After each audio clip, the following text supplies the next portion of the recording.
In the quiet hours of the night, when the world outside is still, does your mind begin to race? Does it replay the day's conversations, dissecting every word, every silence? Does it leap ahead into tomorrow, rehearsing outcomes for problems that have not yet arrived, carrying the immense weight of a future you feel you must single-handedly control? This is a feeling known to so many of us, a silent burden we carry through our days, a tension in the shoulders, a subtle hum of anxiety beneath the surface of our lives. We find ourselves trapped in a strange paradox. The more we tighten our grip on life, the more it seems to slip through our fingers. We chase after a perfect future, while mourning a past we cannot change. And in doing so, we completely miss the only moment we ever truly have, which is this one. Right now, this feeling of being stuck, of being overwhelmed by the endless need to manage, to fix, to perfect, and to control, is the great malady of our modern age. We are told that happiness lies in achieving, in possessing, in curating the perfect external life. So we build our careers, we manage our relationships, and we polish our identities, hoping that one day everything will finally fall into place and we can rest. But that day never seems to come. The finish line keeps moving, and the sense of peace we long for remains just out of reach, a distant shore we never seem to land on. The struggle is not with the world itself, but with our desperate attempt to bend it to our will, to dam a river that was always meant to flow. But what if there was another way? What if the path to peace was not found in gaining more control over the world outside, but in gracefully releasing our need to control it from within? There is an ancient wisdom, a profound science of the mind that has been explored for over 2.5 millennia. It doesn't promise to calm the storms of life, but it offers to teach us how to be the calm within the storm. It suggests that the chains that bind us are not forged from external circumstances, but from our own attachments, our own resistances, our own thoughts. This path, the path of Buddhist wisdom, is an invitation to look inward, to understand the nature of our own minds, and to discover the profound freedom and deep peace that arise, not from getting what we want, but from letting go of what we think we need. This is a journey from the head to the heart, a journey to release what you can't control, and in doing so, to finally find the peace that has been waiting for you all along. To begin this journey of letting go, we must first see what it is that we are holding on to. We speak of letting go, but the things we cling to are often so familiar, so deeply embedded in the fabric of our being, that we don't even perceive them as separate from ourselves. They are like invisible chains, not forged of cold, heavy iron, but woven from the gossamer threads of our own minds, from our deepest hopes and our most persistent fears. They are crafted from our memories, our dreams, our expectations, and our beliefs. They are warm, they are familiar, and they feel like a part of us, so much so that the thought of releasing them can feel like losing a limb. The first step on this path is not to break these chains, but simply to learn to see them, to trace their origins, and to feel their weight with gentle, non-judgmental awareness. When we hear the word attachment, our minds often jump to the material world. We think of the attachment to our homes, our cars, the money in our bank accounts, or the devices in our hands. And this is certainly a powerful form of clinging. We invest these objects with more than just their function. We invest them with our sense of security, our identity, our status. We feel a surge of pleasure when we acquire something new, and a pang of fear or loss at the thought of it being damaged or taken away. This is a very real chain, binding our inner peace to the fragile and fleeting world of things. But this is only the most superficial layer. The chains that truly bind us are far more subtle and far more powerful. We are attached to people. This is a delicate point, for it is easily confused with love. Love is a liberating force, an expansive wish for another's well-being. Attachment, on the other hand, is a contracting force. It is love with conditions. It is the silent demand that the people we love never change, that they always be there for us, that they act in the ways we expect them to act, that they fulfill the role we have written for them in the story of our life. When they inevitably change, as all beings do, or when they leave, or when they simply fail to meet our unspoken expectations, we suffer. This suffering does not come from the love we feel, but from the attachment we have wrapped around that love, from the chain that connects our happiness to the behavior of another, something we can never truly control. Even more subtly, we are attached to our ideas.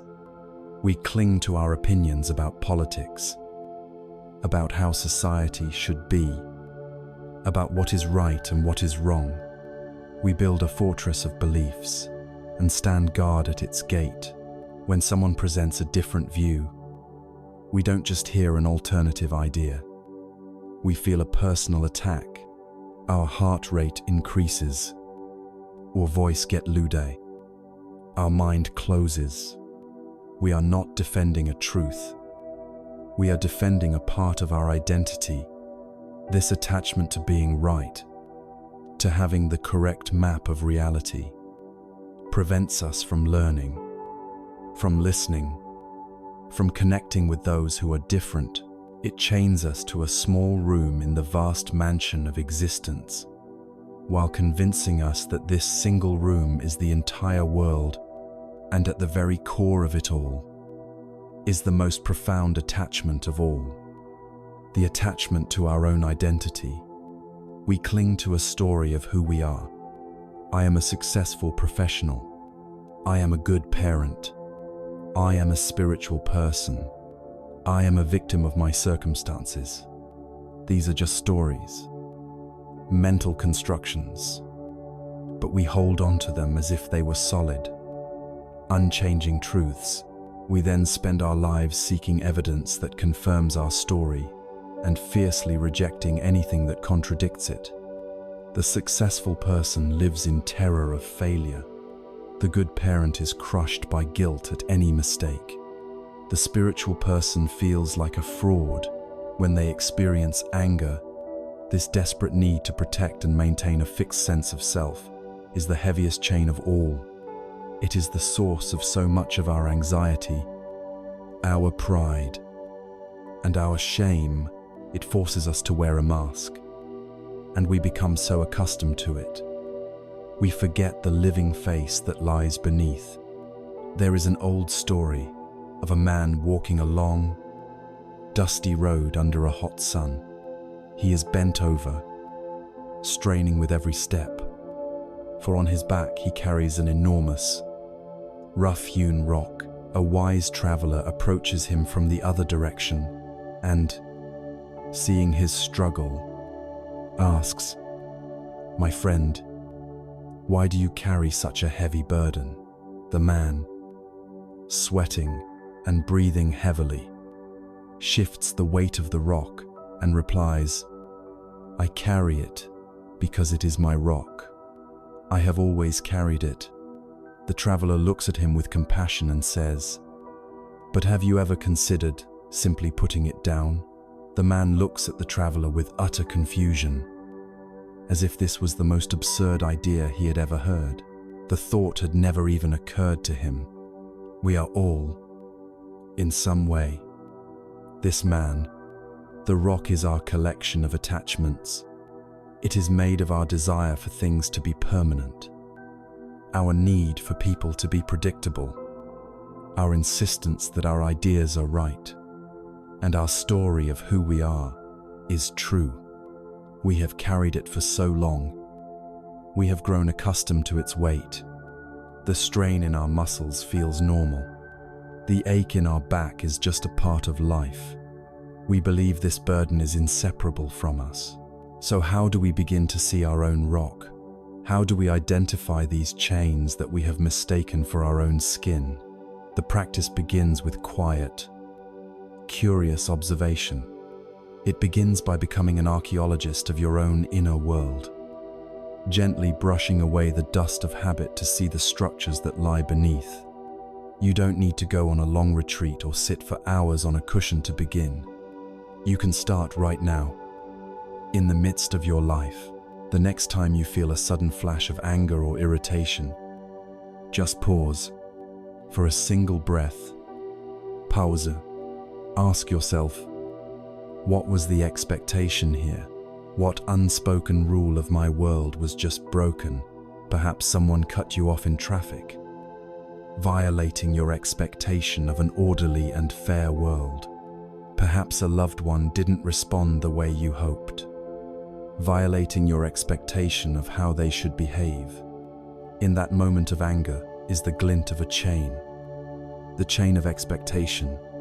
Don't judge it, just see it. Ah, there it is. When you feel a wave of sadness or longing, perhaps over a loss or a memory, pause it again.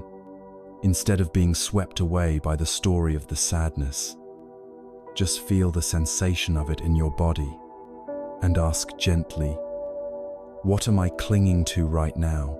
Is it a memory? Is it a future that I had planned that can no longer be? In that clinging, you will see a thread of attachment to a particular form, a particular time, a particular person that is no longer present.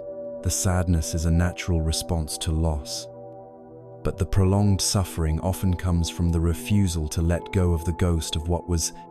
When a knot of anxiety tightens in your stomach about the future, pause. Watch the mind as it spins its stories of what might happen. Ask, what specific outcome am I trying to force? What disaster am I trying to prevent? You will see an attachment to a desired future and a deep aversion to an undesired one. The anxiety is the friction caused by your mind trying to control a future that does not yet exist and never will exist in the way your mind imagines it. Seeing this doesn't magically make the anxiety disappear, but it changes your relationship to it. You are no longer the anxiety. You are the one who is aware of the anxiety, the one who sees the chain of attachment to a specific outcome. This is the first, most crucial step. It is an act of profound kindness to yourself. You are not looking for flaws to condemn. You are not digging for faults to fix. You are simply turning on a gentle light in a room that has been dark for a very long time. You are looking at the rock on your back, and for the first time, acknowledging, this is a rock. It is heavy, and perhaps, just perhaps, it is not me.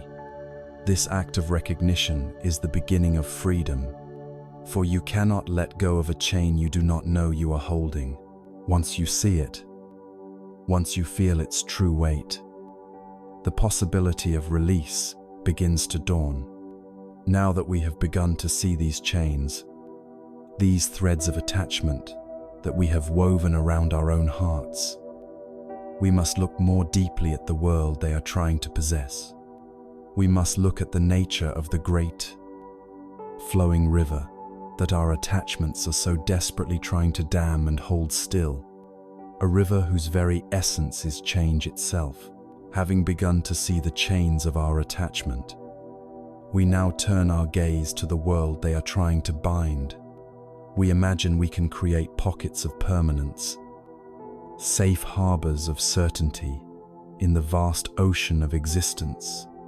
But the universe has a different nature. The fundamental law of our existence is not stillness, but movement. It is a great, unending river, and we are standing in its current. This river is the principle of impermanence, known in the ancient language of the Buddha as anicca. Understanding anicca is not about embracing a pessimistic view of life. It is about seeing the truth so clearly that we can finally stop fighting a battle we were never meant to win. It is about learning to flow. Look around you. The world itself is a testament to this constant, graceful change. The seasons turn, each one yielding to the next in a perfect, unhurried dance. The spring blossoms that fill us with joy fade to make way for the deep green of summer, which in turn gives way to the fiery colors of autumn. And finally, the quiet stillness of winter, a mountain, which seems to us the very symbol of permanence, is slowly but surely being worn down by wind and rain.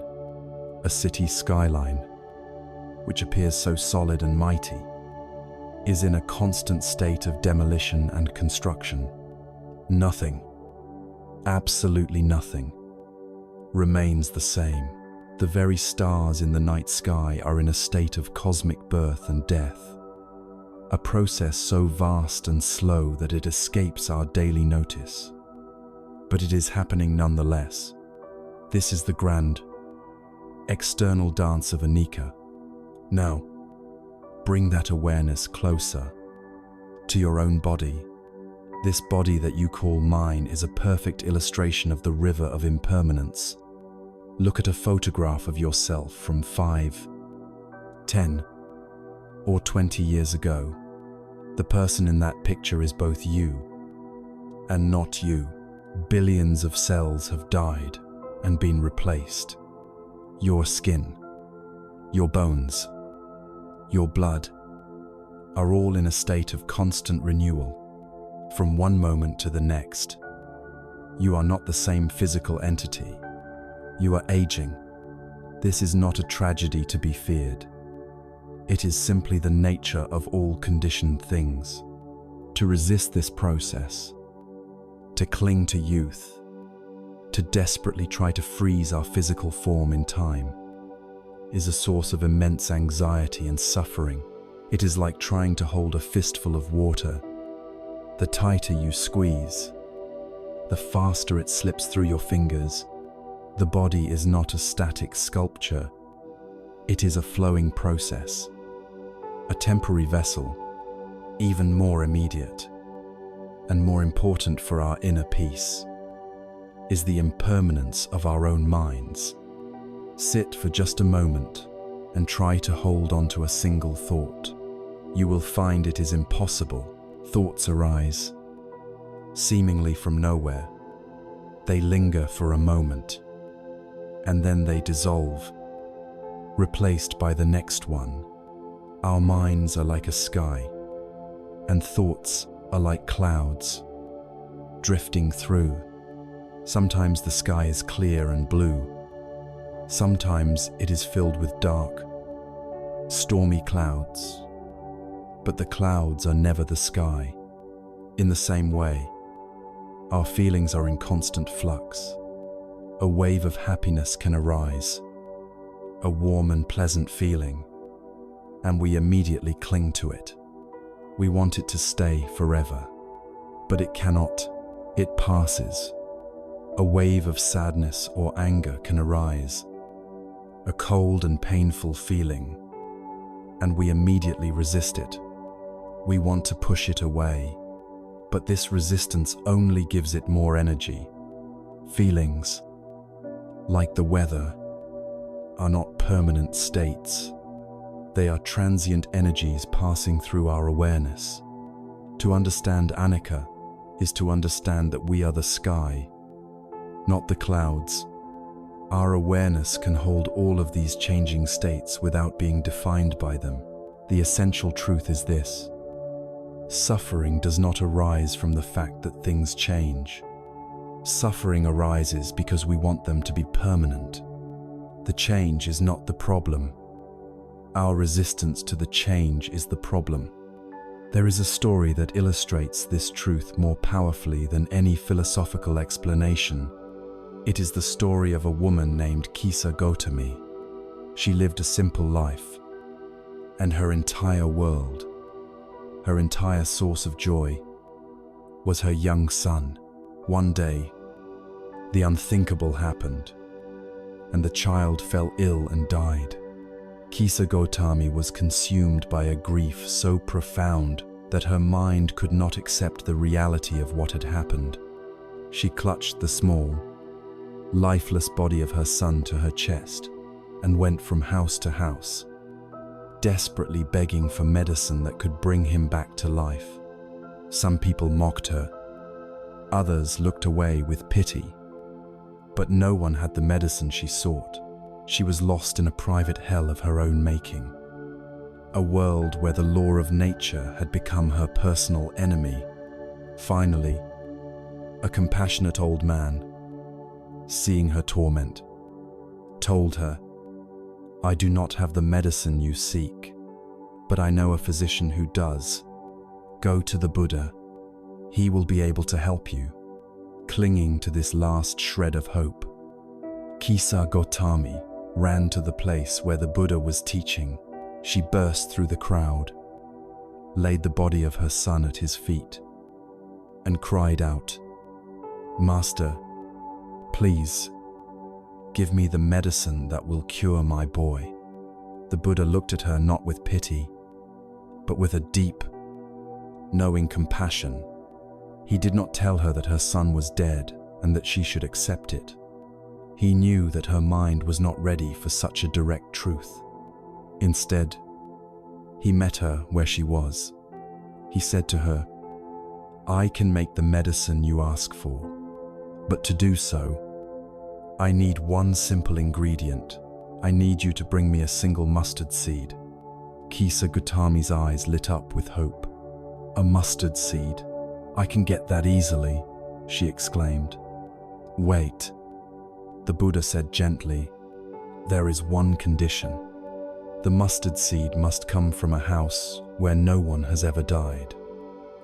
Not a child, not a spouse, not a parent, not a servant, full of renewed purpose."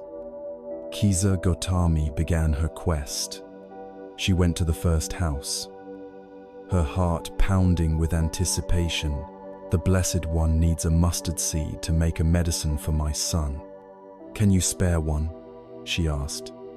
"Of course," the woman of the house replied, bringing out a small handful. As she was about to take it, Kisa Gotami remembered the condition. "Wait," she said. "Has anyone in this house ever died?" The woman's face fell. "Lady," she said softly, "you remind me of my deepest sorrow. The living are few, but the dead are many. My husband died just last year." Saddened, but not defeated, Kisa Gotami went to the next house, and the next, and the next. The story was the same everywhere. One family had lost a daughter, another had lost a grandfather, another had lost a beloved servant. Every door she knocked on, every hand that offered her a seed, was attached to a heart that knew the pain of loss. As the sun began to set, Kisa Gotami sat down by the side of the road, the truth of her quest finally dawning on her. She had not found a single house untouched by death. Her grief, which she had thought was a singular, unbearable burden unique to her, was in fact the shared, universal experience of all humanity. She was not alone in her suffering. In every home, in every heart, the river of impermanence had flowed. As she watched the flickering lights of the village appear in the twilight, she thought to herself, "How selfish I have been in my grief." She realized that death was not a thief that had singled her out, but a law that governed all life. With this profound understanding, her clinging to the body of her son began to loosen. She gently took him to the charnel ground, and as she let him go, she was no longer the crazed mother seeking a magic cure. She was a woman awakened to a profound truth. She returned to the Buddha, not for the mustard seed, but for the teaching. Her personal tragedy had become the gateway to universal wisdom. She had learned, through her own direct experience, the lesson of Anika. This is the path of wisdom, not to be shielded from the reality of change, but to understand it so deeply that it no longer has the power to shatter us. We can practice this in our own lives, in small ways. Just bring your awareness to your breath. Feel the sensation of the air entering your nostrils, filling your lungs. That is the beginning. Then there is the out-breath, the gentle release. That is the end. Each breath is a small cycle of birth and death, a miniature lesson in impermanence. You cannot hold on to the in-breath to prolong the pleasure of full lungs. You cannot force the out-breath to get it over with. You can only be present with the natural, rhythmic flow.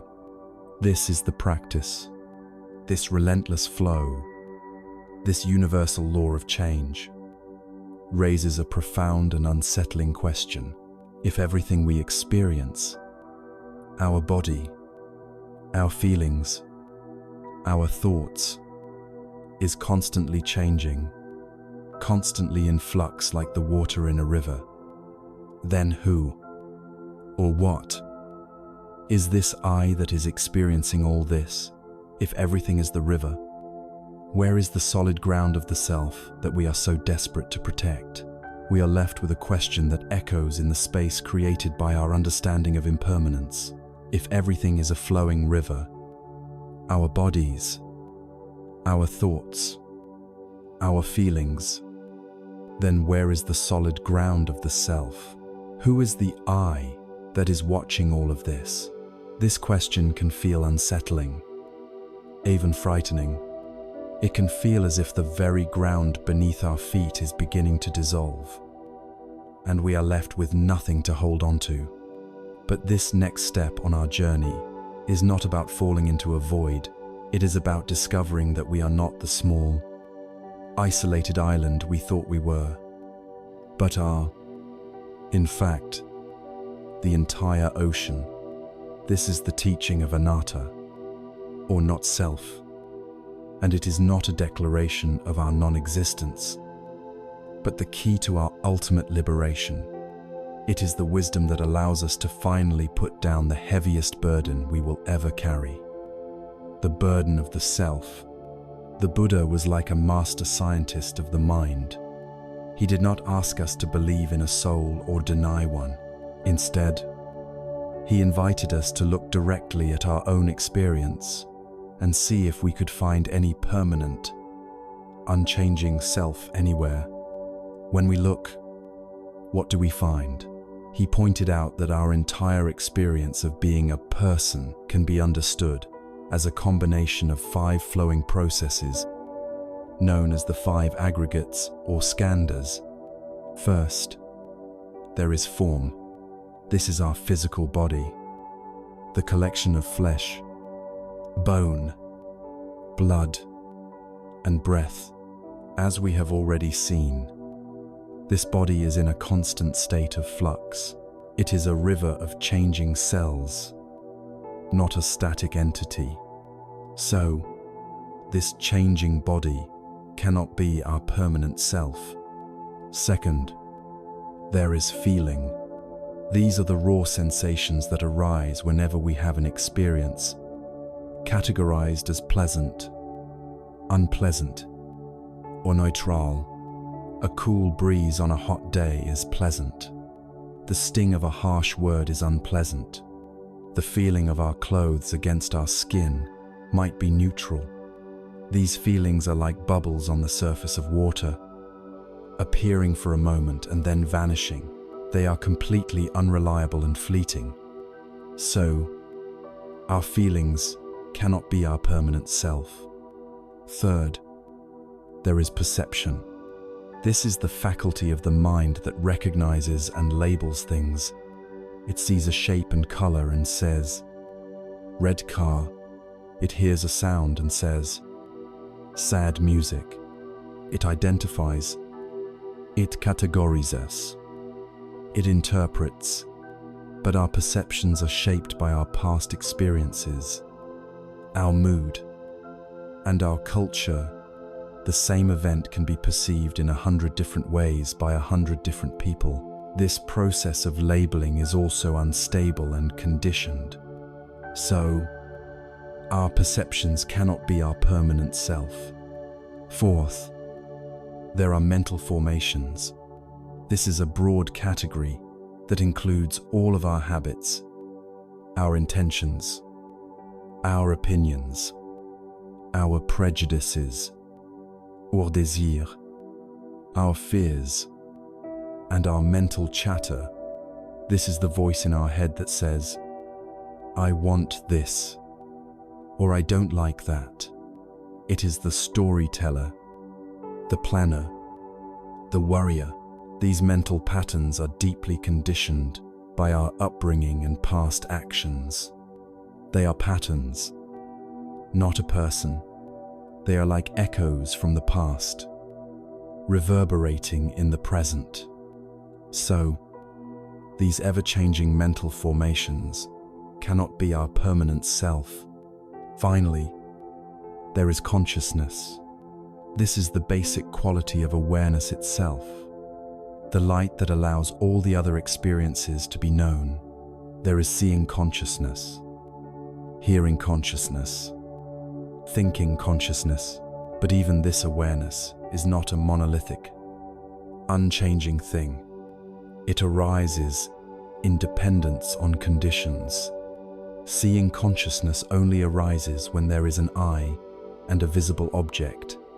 It is not a standalone soul, but a flickering process, arising and ceasing from moment to moment.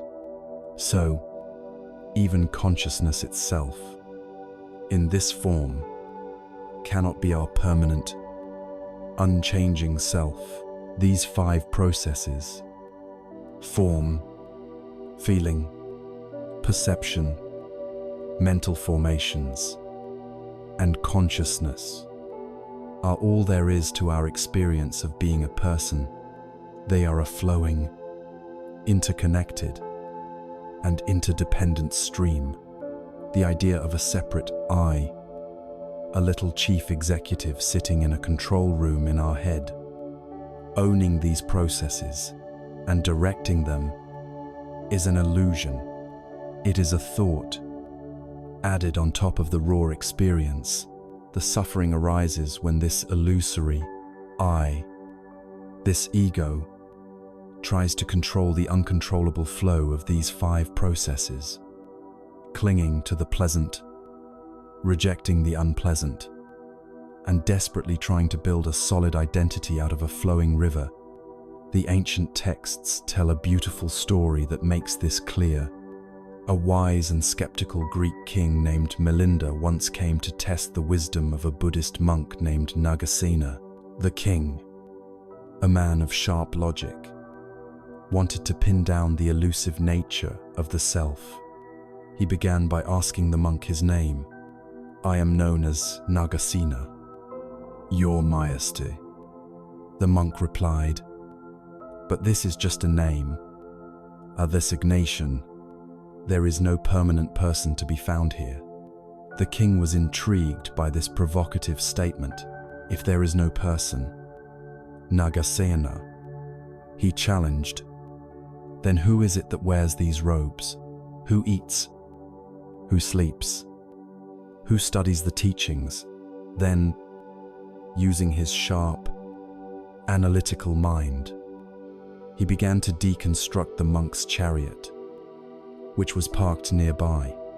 Is the pole of the chariot Nagasena? He asked. No, Your Majesty. The monk replied. Are the wheels Nagasena? No, Your Majesty. Is the frame, the axle, the yoke, or the reins Nagasena? To each question, Nagasena calmly answered, No, Your Majesty. Then, the king declared triumphantly, Are all these parts combined Nagasena, or is there something outside of these parts that is Nagasena? Nagasena remained silent and let the king's own logic corner him. The king was forced to admit that chariot was just a convenient name given to the assembly of parts. It had no separate, independent existence. At this point, the wise monk gently turned the tables. Just as chariot is a name for an assembly of parts, Your Majesty, so Nagasena is a convenient name for the assembly of the 5 aggregates. It is a name for the collection of my body, my feelings, my perceptions, my mental habits, and my consciousness. But if you look for a separate, permanent owner behind these processes, a driver of the chariot, you will not find one. The king, being a man of great intelligence, was not angered. He was delighted. The clarity of the analogy broke through his conceptual thinking. He saw that the self he was trying to find was a concept, not a reality. It was a label, a convenient fiction that allowed us to navigate the world. But it was not our true nature. Understanding this is the very definition of unburdening. Imagine carrying a heavy sack on your back your entire life. You guard it fiercely because you believe it contains your most precious treasure, yourself. The teaching of anatta is the gentle invitation to put the sack down, open it, and see that it is empty. The initial moment might be a shock, but it is followed by an incredible wave of relief. If there is no fixed self to defend, who are you afraid of being criticized? If there is no permanent self to aggrandize, who are you trying to impress? The constant, exhausting project of managing our image, of defending our opinions, of comparing our self to other selves, can finally be relaxed. When someone insults you, you can see it as their mental formation interacting with your mental formation. It is not an arrow piercing the core of your being, because there is no solid core to be pierced. When you fail at something, you are not a failure. It is simply that the processes of form and mental formation did not produce the desired result at that time. You can learn, adjust, and move on without the heavy baggage of shame. When you feel joy, you can enjoy it fully, without the anxious clinging of the ego trying to make it mine and hold it forever. This is not a cold, sterile, or nihilistic view of life. It is the exact opposite. By letting go of the fiction of the small, separate self, we open up to the reality of our interconnectedness. We are not a noun. We are a verb. We are not a thing. We are a process. We are a happening. We are the universe experiencing itself through this unique confluence of the 5 aggregates, releasing the attachment to I, me, and mine does not leave a void. It leaves an open space, filled with profound peace, compassion, and a fearless engagement with the beautiful, flowing dance of life. So, we have seen that everything changes. A teaching we call anicca, and we have seen that within this change, there is no fixed, solid I to be found. A teaching we call anatta. With these two powerful insights as our tools, we are now ready to look directly at the fundamental experience they help us to understand. We are ready to diagnose the feeling of unease, the subtle dissatisfaction that weaves itself through our lives, the core human condition that the Buddha called dukkha. We have journeyed through the disorienting landscapes of impermanence and not self. We have seen that our experience is a flowing river, and that the solid self we thought we were is more like a process than a permanent entity. These insights are not just philosophical concepts. They are precision tools that allow us to look directly at the core of our human experience. And when we look with this newfound clarity, we are able to see and diagnose the subtle, pervasive feeling that the Buddha placed at the very center of his teaching. This is the first noble truth, the truth of what is known as dukkha. Now, the word dukkha is often translated from the ancient Pali language as suffering, and this translation can be misleading. It sounds heavy, pessimistic, and bleak. It might conjure images of terrible tragedy and despair, leading us to think that Buddhism sees life as nothing but a grim ordeal. But this is a profound misunderstanding. The meaning of dukkha is far more subtle, nuanced, and ultimately far more empowering. Think of it less like a terrible agony and more like the feeling of a persistent, low-grade fever. Think of it as a bone that was never set quite right after a fracture, causing a subtle, chronic ache. The closest analogy might be a cart with a wobbly axle. The cart still moves. It can still carry a load, but there is a constant, jarring vibration, a feeling that things are not quite right, not quite stable. Dukkha is this fundamental unsatisfactoriness, this background hum of unease that permeates our lives, even in moments of happiness. To acknowledge it is not to be negative, it is to be a realist. It is the most compassionate and courageous first step we can take towards true and lasting peace. To understand its full scope, the Buddha described dukkha in 3 distinct layers, each one deeper and more subtle than the last. The first type is the most obvious. It is the dukkha of pain, or dukkha dukkha. This is the suffering that we all recognize immediately. It is the physical pain of sickness, injury, aging, and eventually, death. It is the piercing emotional pain of grief when we lose someone we love, the sting of betrayal, the terror of a frightening diagnosis, the despair of heartbreak. This is the raw, undeniable pain of life's hardships. There is no one who is immune to this. It is a fundamental part of the human condition. The clear and present discomforts and sorrows that life inevitably brings to our doorstep. This is the pain we spend so much of our energy trying to avoid, yet it finds us all in the end. The second type of dukkha is more subtle, and it relates directly to our understanding of impermanence. It is the dukkha of change, or viparinama dukkha. This is the suffering that is woven into our happiness. It is the pain of pleasant things ending. Think of a wonderful vacation, filled with sunshine and relaxation. Even on the last day, a shadow of sadness appears, the knowledge that it will soon be over. Think of a delicious meal, where every bite is a pleasure, but with each bite, the meal moves closer to its conclusion. This is the suffering born from our clinging, because we grasp at pleasant experiences, desperately wanting them to last forever.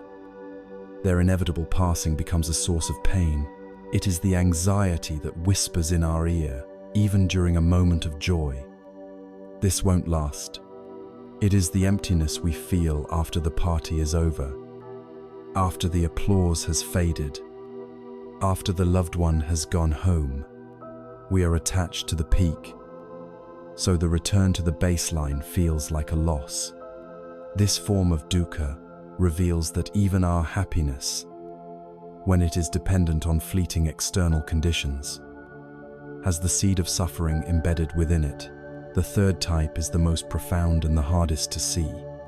It is the dukkha of conditioned existence, or sankhara dukkha. This is the wobbly axle of the cart itself. It is the background hum of dissatisfaction that arises from the very nature of being a self composed of the 5 ever-changing, unreliable aggregates we spoke of. It is the inherent stress of having to constantly maintain, defend, and prop up this fragile construction we call me. It is the subtle, existential anxiety of being a contingent being, utterly dependent on a web of fleeting conditions for our existence and happiness. It's that feeling of restlessness, the inability to be truly at peace, the sense that something is missing, even when life is going well. It's the reason why lottery winners often end up no happier than they were before, why we can get everything we thought we wanted: the job, the relationship, the house, and still feel a quiet sense of emptiness. Sankhara dukkha is the fundamental instability of a life lived at the mercy of conditions, a life spent chasing shadows and grasping at smoke. To truly understand the role of dukkha in our lives, there is no better teaching than the parable of the second arrow. The Buddha said that when we go through life, we will inevitably be struck by arrows. Imagine you are walking through a forest, and an arrow strikes you in the arm. It is painful. This is the first arrow.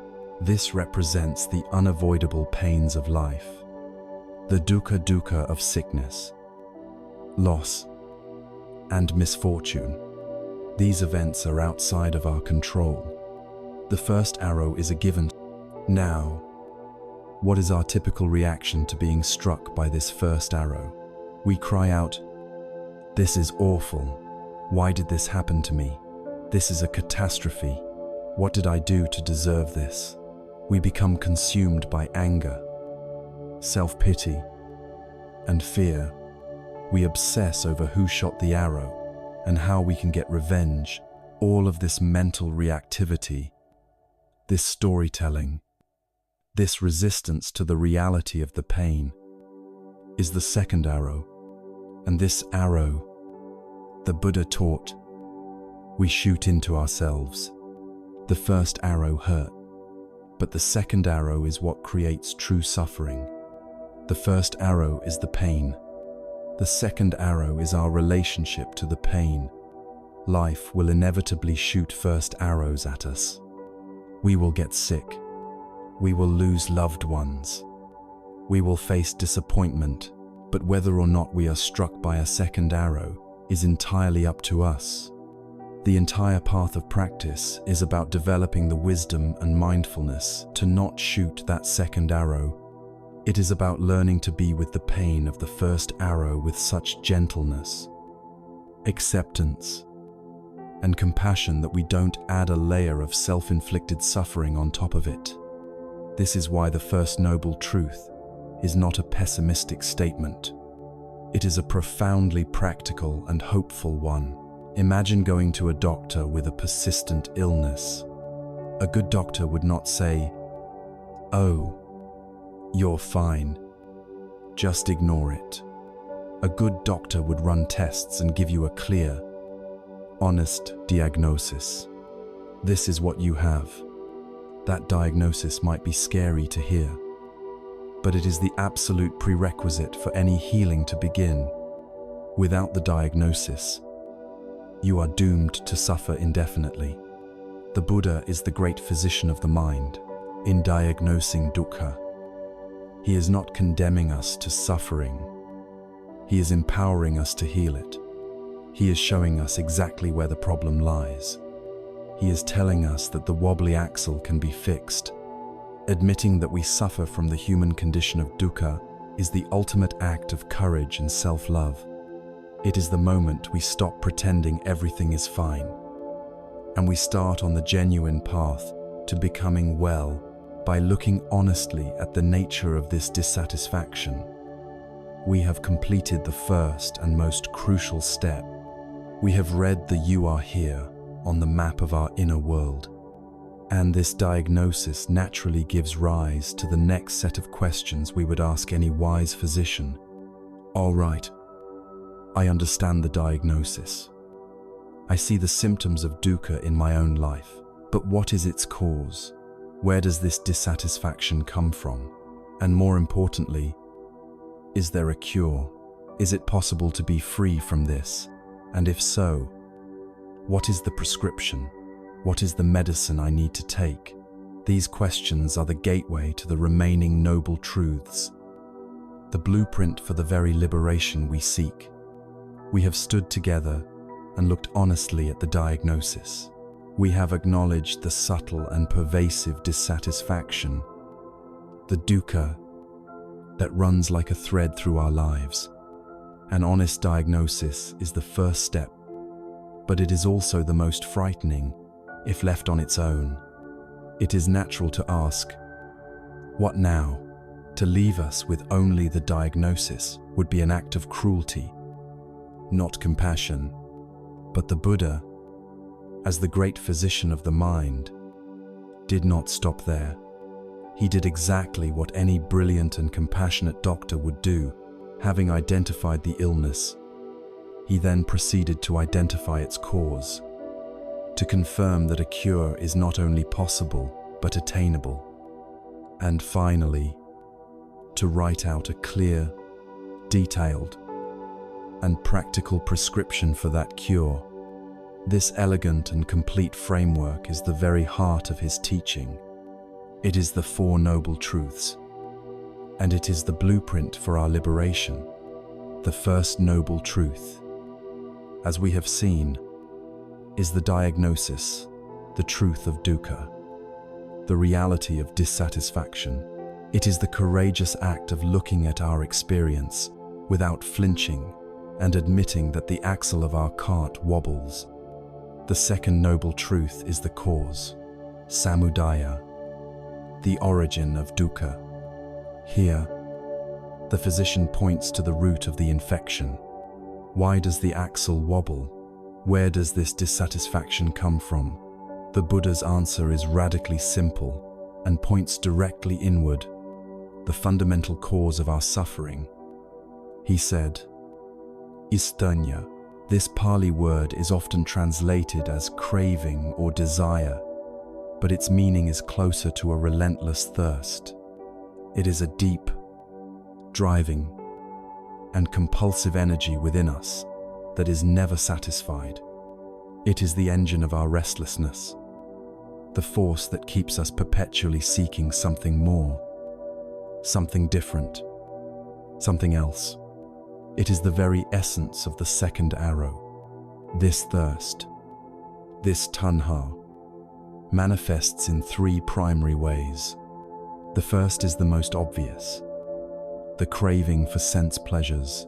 This is the thirst for delicious tastes, beautiful sights, pleasant sounds, fragrant smells, and comfortable physical sensations.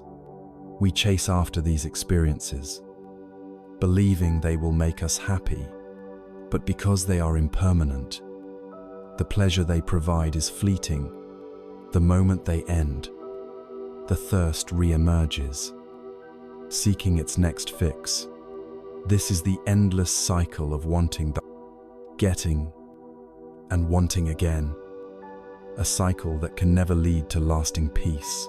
The second form of thirst is the craving to become, the craving for existence, This is the deep desire to be someone.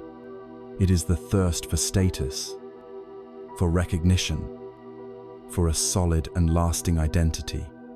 It is the craving to be seen as successful, intelligent, attractive, or spiritual. It is the ego's desperate project of self-creation and self-preservation. We cling to our identities, our reputations, and our life stories, and we suffer whenever they are threatened. This thirst fuels our ambition, our pride, and our constant anxiety about our place in the world. It is the craving to build a permanent monument out of the shifting sands of our life. The third form is the flip side of the coin, the craving for non-existence. This is the thirst to get rid of what is unpleasant. When we experience physical pain, emotional turmoil, or a difficult situation, a powerful urge arises to annihilate it, to push it away, to escape. This is aversion, the shadow side of craving. We try to destroy our anger, numb our sadness, or run from our fears. In its most extreme form, it can even become a desire to end our own existence, to escape unbearable pain. This thirst to not experience what is present is just as powerful a source of suffering as the thirst to experience what is absent. Together, this trinity of thirsts for pleasure, for becoming, and for non-becoming is the fuel for the fire that scorches our hearts. It is the definitive cause of our dis-ease. Now, once a cause has been found, the next question is crucial. Is there a cure? The third noble truth is the prognosis, and it is the most hopeful message in the world. It is the truth of Nirodha, which means cessation. The Buddha declares unequivocally that there is an end to suffering. The fires of craving can be extinguished. It is possible to heal. The state of this healing, the ultimate peace that comes from the complete cessation of thirst, is called Nibbana. Nibbana, or Nirvana in Sanskrit, is not a heaven that we go to after we die. It is not a place, but a state of being. It is a psychological reality that can be experienced here and now. The word itself literally means to extinguish or to blow out. As one would blow out a candle flame, what is extinguished? The flames of greed, the flames of hatred, and the flames of delusion, which are all fueled by the thirst of tanha. When these fires are put out, what remains is not a void, but a profound and unshakable peace. It is clarity. It is compassion. It is a boundless freedom of the heart that is no longer dependent on the shifting winds of praise and blame, gain and loss, pleasure and pain. The third noble truth is the promise that the wobbly axle can be repaired, that the fever can break, that you can be free. It is said that we are often like a man stumbling through the forest in the cold of night, shivering and miserable. He is desperately searching for fire to warm himself. He calls out into the darkness, "Please, can anyone give me fire?" He trips over roots and bumps into trees, all the while lamenting his lack of warmth and light. A wise traveler sees him and asks what he is doing. "I'm searching for fire," the man cries. "I am so cold and I cannot see." The wise traveler points to the long stick the man is carrying in his own hand, which he has been using to poke at the ground. "My friend," the traveler says gently, "look at what you are carrying." The man looks down and sees for the first time that the end of his stick is glowing with red embers. He already has the fire he was so desperately seeking. He only needed to stop searching outside himself and recognize the potential he was already carrying. Nibbana is like this: the potential for peace, the ability to extinguish the flames of craving, is not something we need to acquire from the outside. It is an inherent capacity of the mind that is uncovered when we stop fueling the fires of our own thirst. This leads us to the final and most practical part of the blueprint. The fourth noble truth is the prescription. It is the path, or magga, that leads from the suffering of dukkha to the peace of nibbana.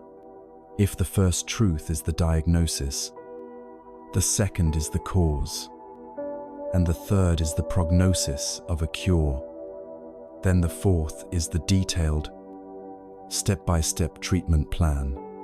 This is the Buddha's answer to the question, how do I do it? How do I get from here to there? This prescription is known as the Noble Eightfold Path.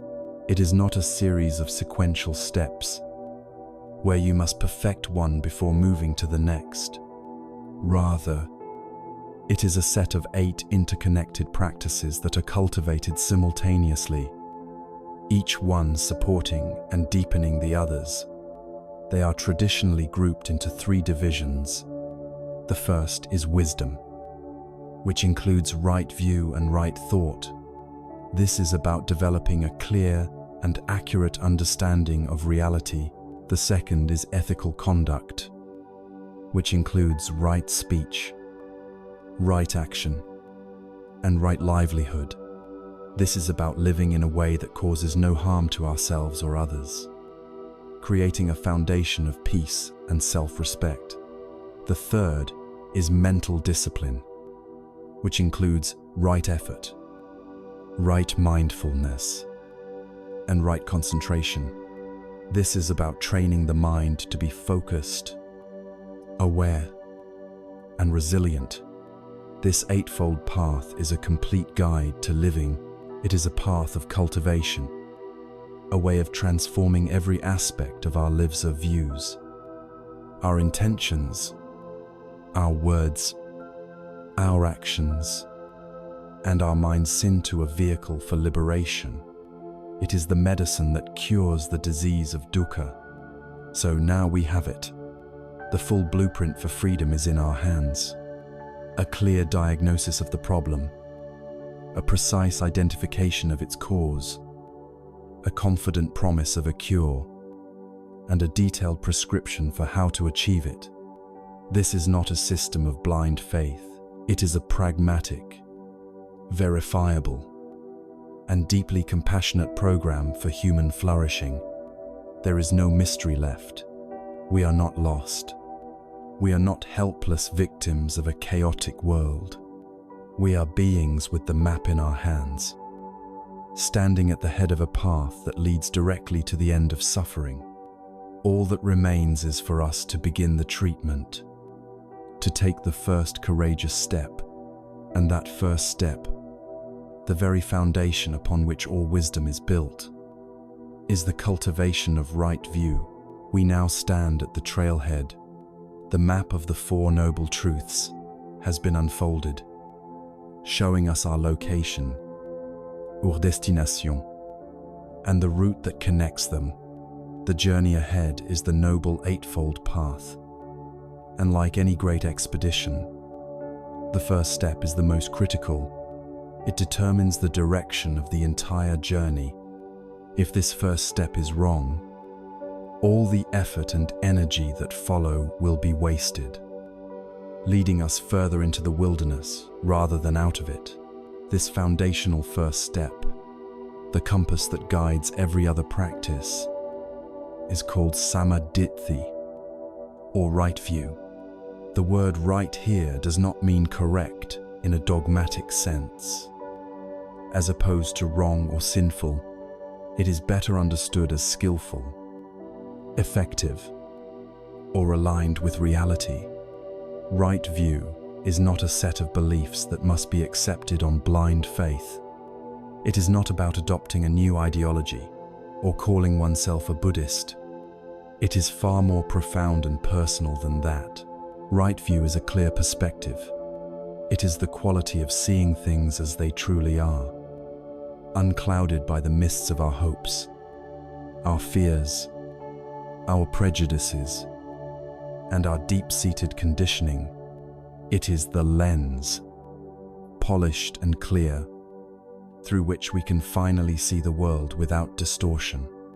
All other steps on the path, from our thoughts to our actions, to our meditative practice, are dependent on the clarity of this view.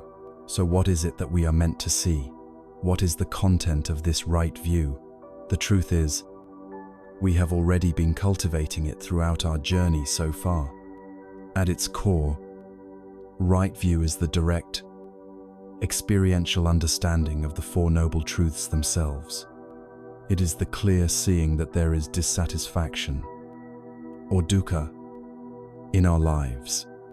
It is the clear seeing that this dissatisfaction arises from our craving and clinging, our tenure.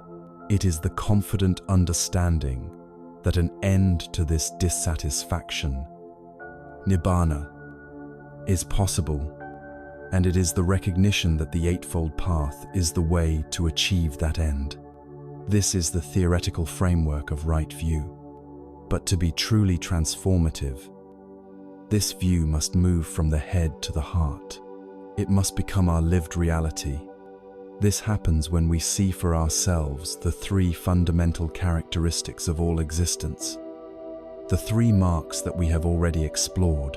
We see anicca, the relentless impermanence of every thought, every feeling, every sensation, every part of our world. We see dukkha, the inherent unsatisfactoriness that comes from trying to find lasting happiness in that which is constantly changing. And we see anatta, the truth that there is no fixed, solid, independent self to be found amidst these flowing processes. Furthermore, right view includes a clear understanding of the law of karma, or karma. This is not a mystical system of cosmic reward and punishment. It is the simple, natural law of cause and effect applied to our actions. It is the understanding that our intentions matter. Actions motivated by generosity, kindness, and wisdom, skillful or wholesome actions, will inevitably lead to peace and happiness for ourselves and others. Actions motivated by greed, hatred, and delusion, unskillful or unwholesome actions, will inevitably lead to suffering. This understanding is profoundly empowering. It means we are not helpless victims of fate. We are the architects of our own experience. Every moment presents us with a choice to sow seeds of happiness or seeds of suffering. Right view is seeing this law of cause and effect clearly and taking responsibility for our own liberation. To understand right view, it helps to understand its opposite, micchaditti, or wrong view. Wrong view is any perspective that is fundamentally out of alignment with reality and therefore leads to suffering. One common wrong view is materialism, the belief that lasting happiness can be found exclusively through acquiring wealth, status, and sensual pleasures. This view fuels the fire of endless craving and guarantees disappointment because it seeks permanence in the impermanent. Another wrong view is nihilism, the belief that our actions have no consequences, that life is meaningless, and that there is no moral law in the universe. This view cuts the very root of ethical living and can lead to a life of heedlessness and harm. But the most fundamental wrong view, the one from which all others grow, is the belief in a solid, separate, and permanent self, the illusion of the ego. It is this mistaken identity that fuels our clinging, our defensiveness, and our fear. There is a famous parable that perfectly illustrates the nature of wrong view and right view. A king once gathered a group of men who had been blind from birth. He had an elephant brought into the courtyard and asked each of them to examine the animal and describe it. The first man reached out and touched the elephant's thick, sturdy leg. "I see," he declared confidently. "An elephant is exactly like a great pillar." The second man happened to grasp the elephant's tail. "No, you are mistaken," he said. "An elephant is like a rope with a frayed end." A third man touched the elephant's smooth, curved tusk. "You are both wrong," he announced. "An elephant is like a solid, pointed plowshare."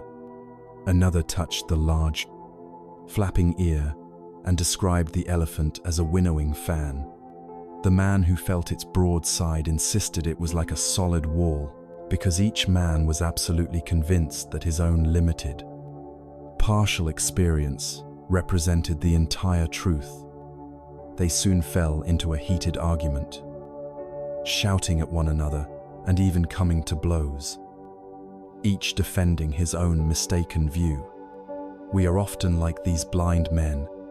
We grasp one small aspect of reality through the lens of our limited experience and our conditioning, and we declare it to be the whole truth. Wrong view is clinging to the partial truth, insisting that the elephant is only a pillar or only a wall. This clinging to a limited perspective is the source of all dogmatism, intolerance, and conflict. Right view, in this story, is the perspective of the king, the one who can see the whole elephant. It is understanding how the leg, the tail, the tusk, and the ear are all different parts of a greater, interconnected whole. It is a holistic view, one that is open, flexible, and free from dogma. So, how do we move from being the blind men to having the perspective of the king? How do we cultivate right view? The process happens in 3 stages. The first is acquiring wisdom through learning. This is like the king describing the elephant to us. We listen to the teachings. We read the texts. We study the map of the 4 noble truths. This gives us a conceptual framework, a starting point. It plants the seed of right view in our minds. The second stage is deepening wisdom through reflection. This is where we take the map and we think about it deeply. Does this make sense? Does the teaching of impermanence align with what I see in my own life? Can I see examples of craving leading to my own unhappiness? We question, we analyze, we ponder, until the teaching is no longer just something we have heard, but something that resonates with our own intellect and logic. This is watering the seed. The third and most crucial stage is developing wisdom through direct experience. This is wisdom born from the practice of meditation and mindfulness. This is where we stop just hearing about the elephant or thinking about it, and we begin to investigate it for ourselves, moment by moment, in the laboratory of our own experience. Through mindfulness of the body and mind, we see impermanence directly in the rising and falling of the breath. We see dukkha in the subtle stress of a craving mind. We see anatta in the impersonal nature of thoughts that arise and pass away without a thinker. This direct seeing is what transforms the conceptual seed into a living, breathing tree of wisdom. This is what makes our conviction unshakable, because it is no longer based on someone else's words, but on our own undeniable experience. Right view is therefore not a static belief, but a dynamic and ever-deepening process. It is the compass that we must continually consult on our journey. It is the clear-sightedness that gives purpose and direction to our efforts. It provides the profound why behind every other practice on the path.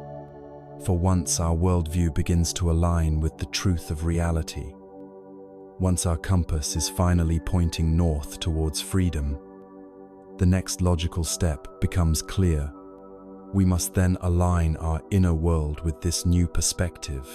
We must ensure that the very thoughts and intentions we cultivate in our hearts are in perfect harmony with this clear sight. This brings us to the second fold of the path, the essential practice of cultivating right thought. With the compass of right view in our hands, we now have a clear sense of direction. We can distinguish the path that leads to peace from the tangled thickets that lead to suffering. But a map and a compass are only useful if we begin to walk, and the first steps of this journey are taken not with our feet, but within the vast and often unruly landscape of our own minds. If right view is the light that illuminates the landscape, then this second step on the path, Samma Sankappa, or right thought, is the conscious choice of which path to take within that landscape. It is the art of tending the garden of the mind, of knowing which seeds to plant and which weeds to gently remove, so that flowers of peace may bloom. Right thought, which can also be translated as right intention or right resolve, is the practical application of right view. It is the process of aligning our inner world with the wisdom we have begun to see. It's about ensuring that the currents of our thinking flow towards the ocean of liberation, not into the swamps of suffering. The Buddha taught that our thoughts are the precursors to our actions. Every word we speak and every act we perform begins as a flicker of intention in the mind. If our thoughts are clouded by greed and hatred, our speech and actions will be toxic. If our thoughts are clear, kind, and compassionate, our speech and actions will be a source of healing for ourselves and others. Right thought, therefore, is the practice of purifying the very source of our being. This practice is threefold, focusing on cultivating three wholesome intentions and renouncing their three toxic opposites. The first aspect of right thought is the thought of renunciation. This is the direct antidote to the poison of craving. Or, tanya. The word renunciation can sound harsh, as if it means giving up all joy and pleasure. But in this context, it means something far more joyful and liberating. It is the renunciation of that which causes us stress and pain.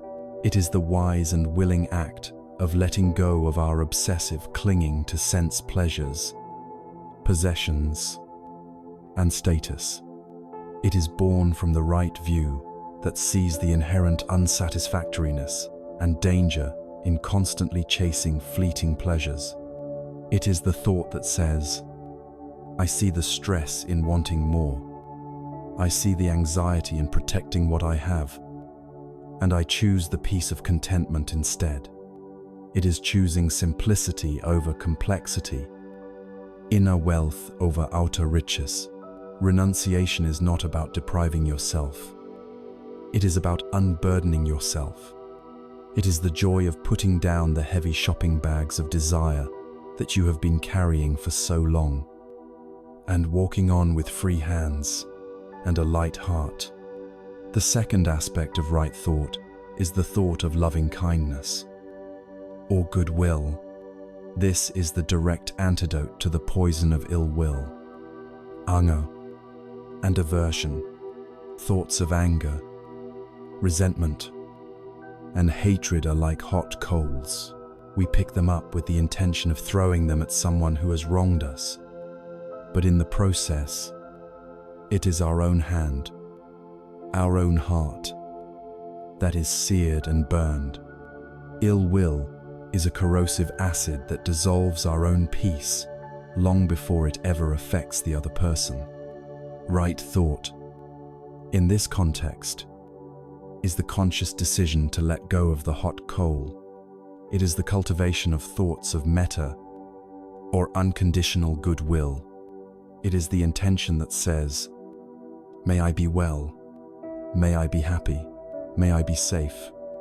And it extends this wish outwards, first to loved ones, then to neutral people, and finally, even to those we find difficult.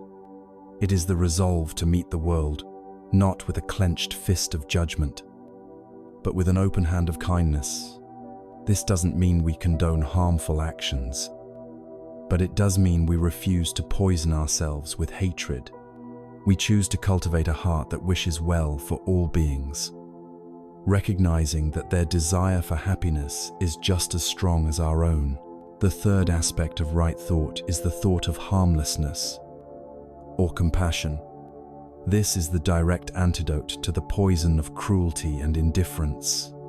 It is the thought of avihimsa, the intention to not cause harm, and its active expression, karuna, or compassion. This intention arises from the deep understanding of our shared experience of dukkha. When we have seen our own suffering clearly, when we have felt the sting of our own pain, our hearts naturally soften towards the pain of others. The thought of harmlessness is the resolve to live in a way that minimizes the harm we cause to any living being.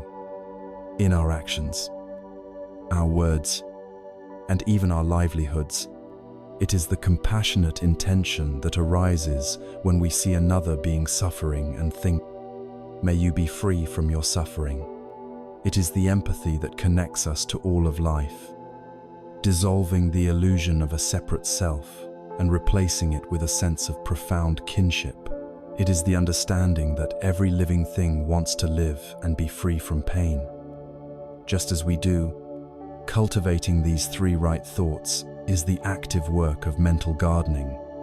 It is not a passive process, but it is also not a violent one. We cannot simply command our minds to stop thinking angry or greedy thoughts. This kind of suppression is like trying to hold a beach ball underwater. The moment you relax your effort, it bursts to the surface with even greater force. The path is more gentle, more skillful. It begins with mindfulness. We learn to watch our thoughts without judgment. We simply notice, a thought of irritation has arisen, or there is a thought of wanting, of craving. We see the weed clearly, without getting entangled in its story. Then, with gentle intention, we consciously introduce a wholesome alternative. We plant a flower next to the weed. If we notice a thought of resentment, we can gently introduce a thought of goodwill. If we notice a thought of greed, we can gently introduce a thought of gratitude for what we already have. Over time, as we continue to nourish the flowers of kindness, contentment, and compassion, they will grow strong and vibrant. Their roots will spread, and their blossoms will fill the garden, naturally leaving less and less space for the weeds to grow. There is a timeless story, told by the elders of the Cherokee people, that captures this principle perfectly. An old chief is teaching his grandson about life. He says, "A great fight is going on inside of me. It is a terrible fight between two wolves. One wolf is evil. He is anger, envy, greed, arrogance, resentment, and ego." The chief continued, "The other wolf is good. He is joy, peace, love, hope, kindness, humility, empathy, and compassion. This same fight is going on inside you, and inside every other person, too." The grandson, after thinking for a moment, asked his grandfather, "Which wolf will win?" The old chief simply replied, "The one you feed." This is the essence of right thought. Our thoughts are the food we give to the wolves within our heart. every time we entertain a fantasy of revenge, every time we replay a resentful memory, every time we indulge in a spiral of greedy wanting, we are feeding the wolf of darkness and suffering. Every time we consciously choose to forgive, to offer a silent wish of kindness, to appreciate a simple pleasure, or to feel empathy for another's pain, we are feeding the wolf of light and peace. Our inner world is not a fixed state. It is a dynamic process that is shaped moment by moment by the thoughts we choose to cultivate. Right thought, therefore, is the art of becoming a conscious master of our own inner nourishment. It is the pivot point where wisdom is translated into skillful intention. It is how we begin to actively shape the climate of our own minds, turning a barren wasteland of reactive habit into a flourishing garden of peace. And when the garden of our mind is intentionally cultivated with thoughts of kindness, contentment, and compassion, the words that grow from that soil will naturally carry the same beautiful qualities. Our inner world begins to shape our outer expression, and the purity of our intention flows outward into the world through our voice. This leads us directly to the next fold of the path, the vital practice of right speech. As we continue to tend the garden of the mind, cultivating thoughts of contentment, kindness, and compassion, a natural transformation begins to occur. The inner world does not remain locked inside. It seeks expression, and its primary channel to the outer world is through our voice. Our words are like seeds that we cast into the world. Some seeds grow into nourishing fruits of understanding and connection, while others grow into toxic weeds of discord and pain. The practice of samavaka, or right speech, is the art and the discipline of becoming a conscious and skillful sower of these seeds. It is the recognition that our words have immense power, the power to build worlds or to destroy them. And it is the commitment to use this power only for healing and liberation. Right speech is not just about what we say. It is, more fundamentally, about what we choose not to say. The practice is traditionally defined by 4 key abstentions, 4 gates of restraint through which we learn to pass our words. By refraining from unskillful speech, we naturally create the space for skillful speech to arise. The first gate is to abstain from false speech. At its simplest, this means not telling lies, but its meaning runs much deeper.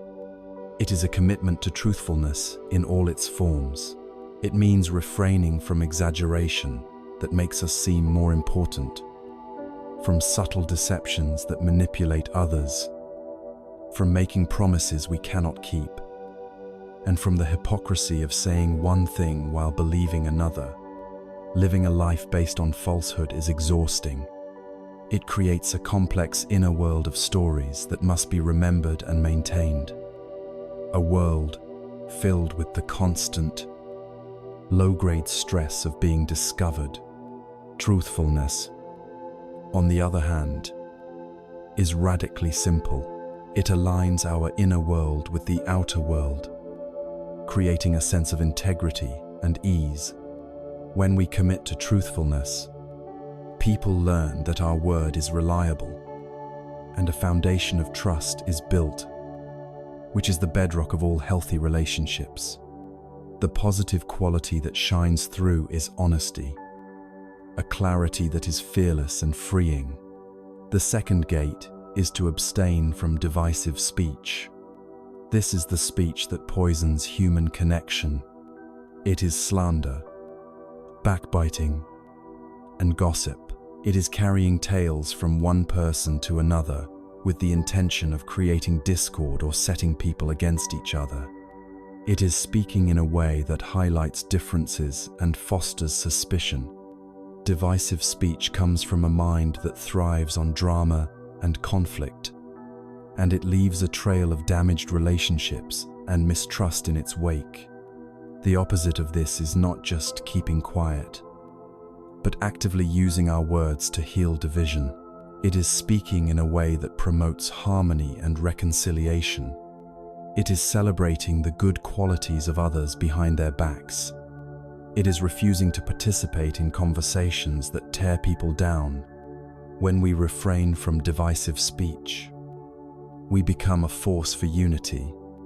Our words become a bridge between people, not a wall. The third gate is to abstain from harsh speech. This is the language of anger and aggression.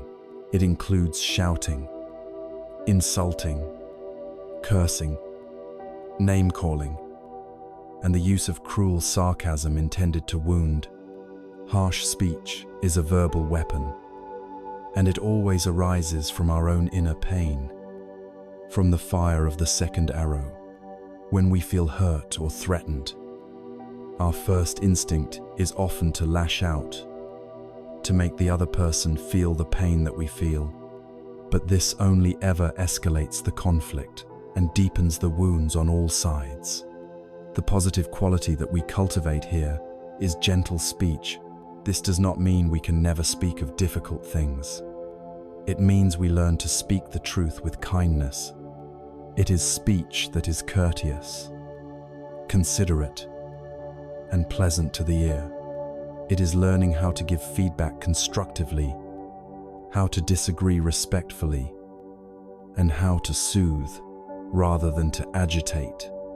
Gentle speech has the power to disarm anger and open hearts that were once closed.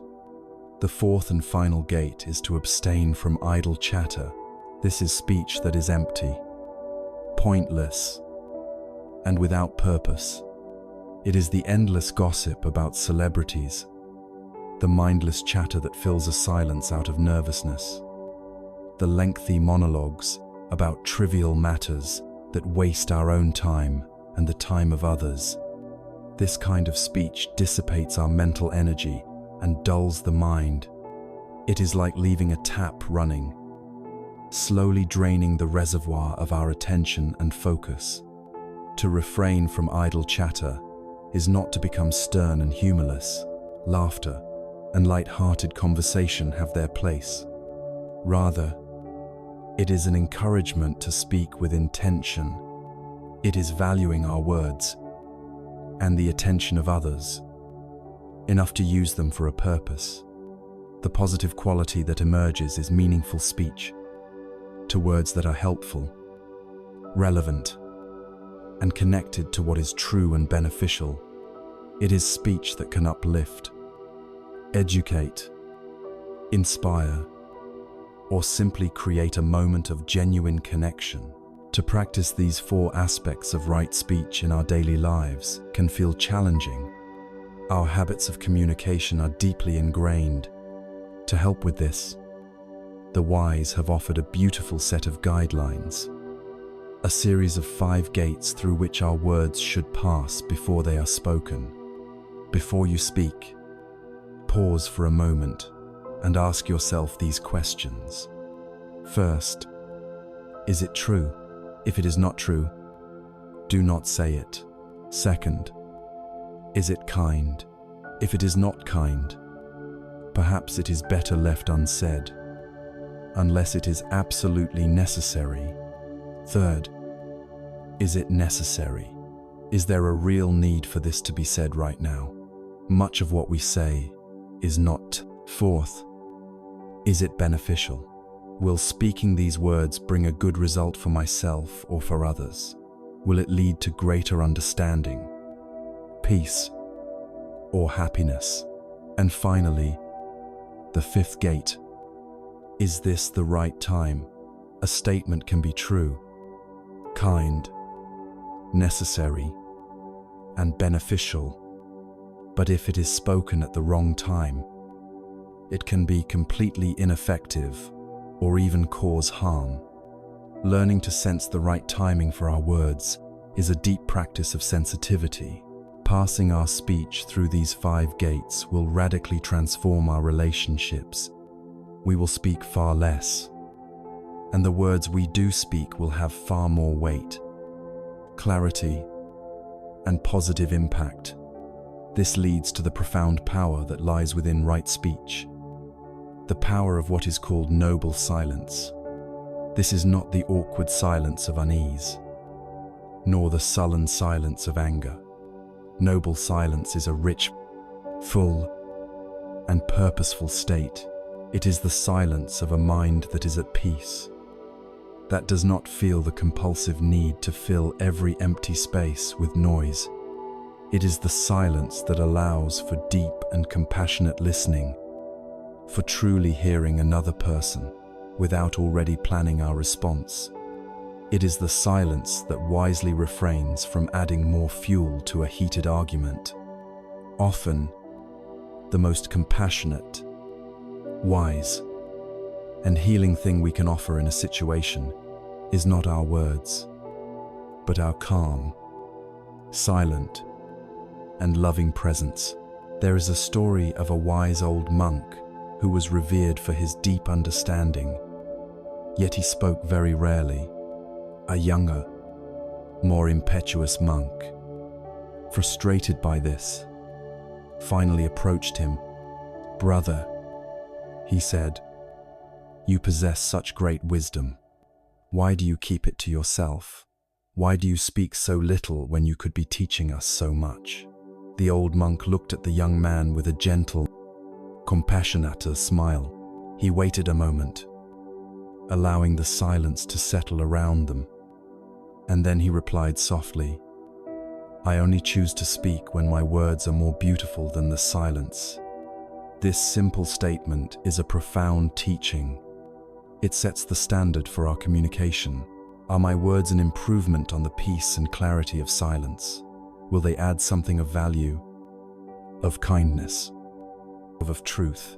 Or will they simply add more noise to an already noisy world? If we were to live by this principle, our speech would become a sacred art. It would be an expression of our deepest wisdom and our purest intentions. Right speech, then, is the practice of making our voice an instrument of peace.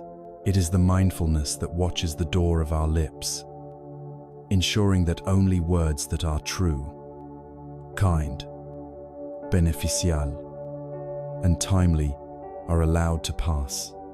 When our thoughts are clear and our words reflect that inner clarity, the next natural step is for our physical actions to come into perfect alignment.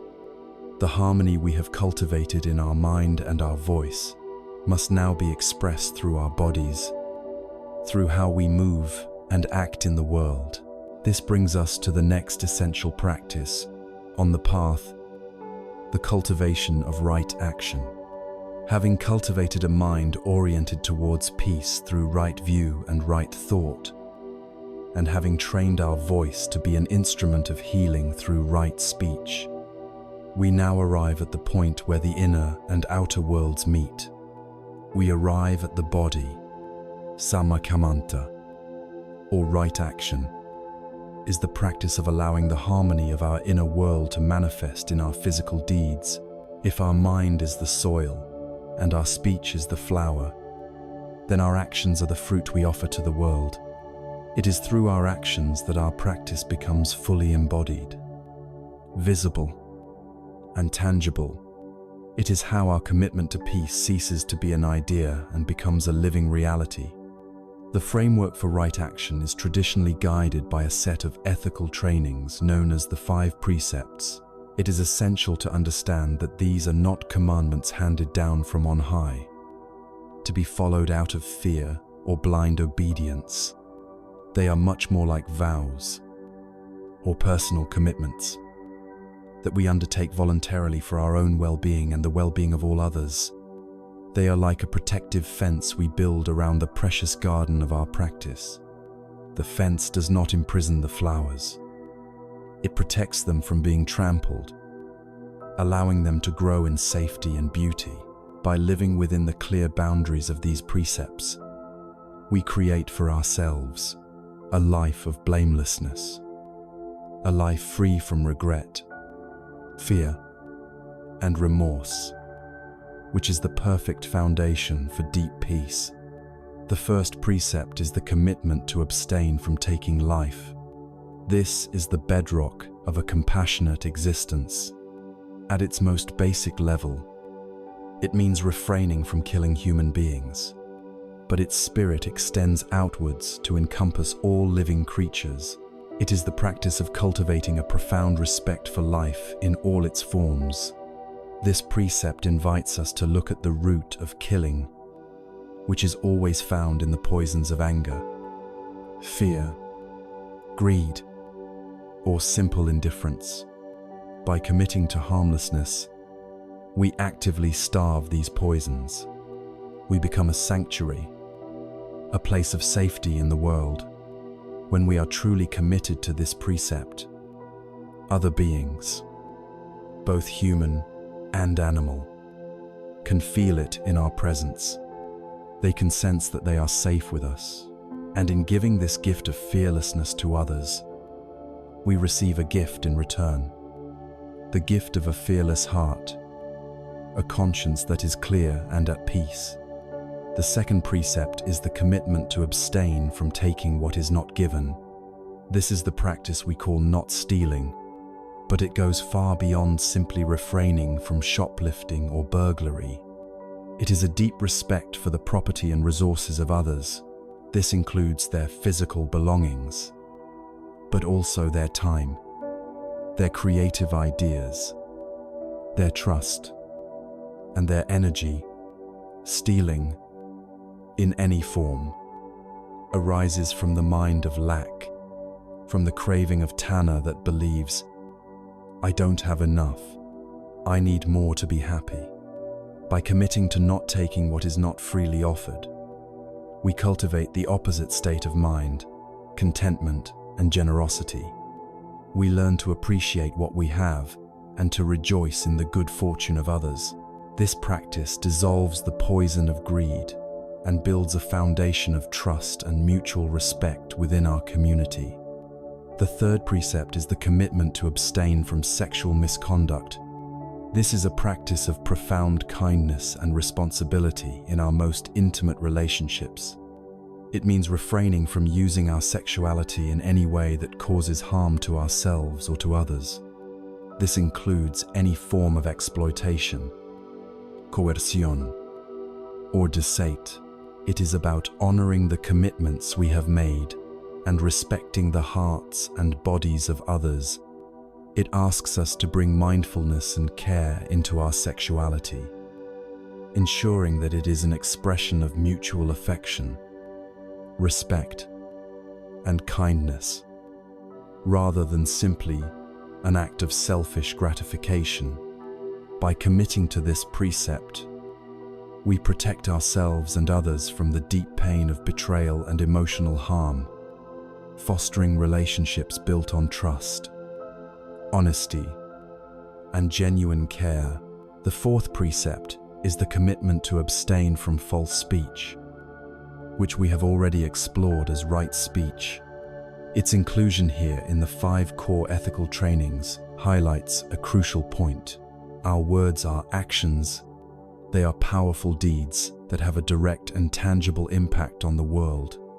Committing to truthfulness is a fundamental action of a harmless life. The fifth and final precept is the commitment to abstain from intoxicants that lead to heedlessness. This includes alcohol and recreational drugs that cloud the mind and impair judgment.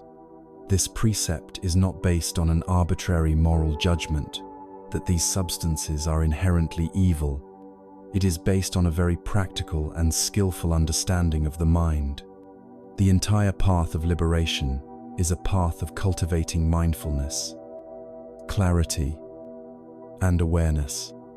Intoxicants do the exact opposite. They create a state of heedlessness, or pamada.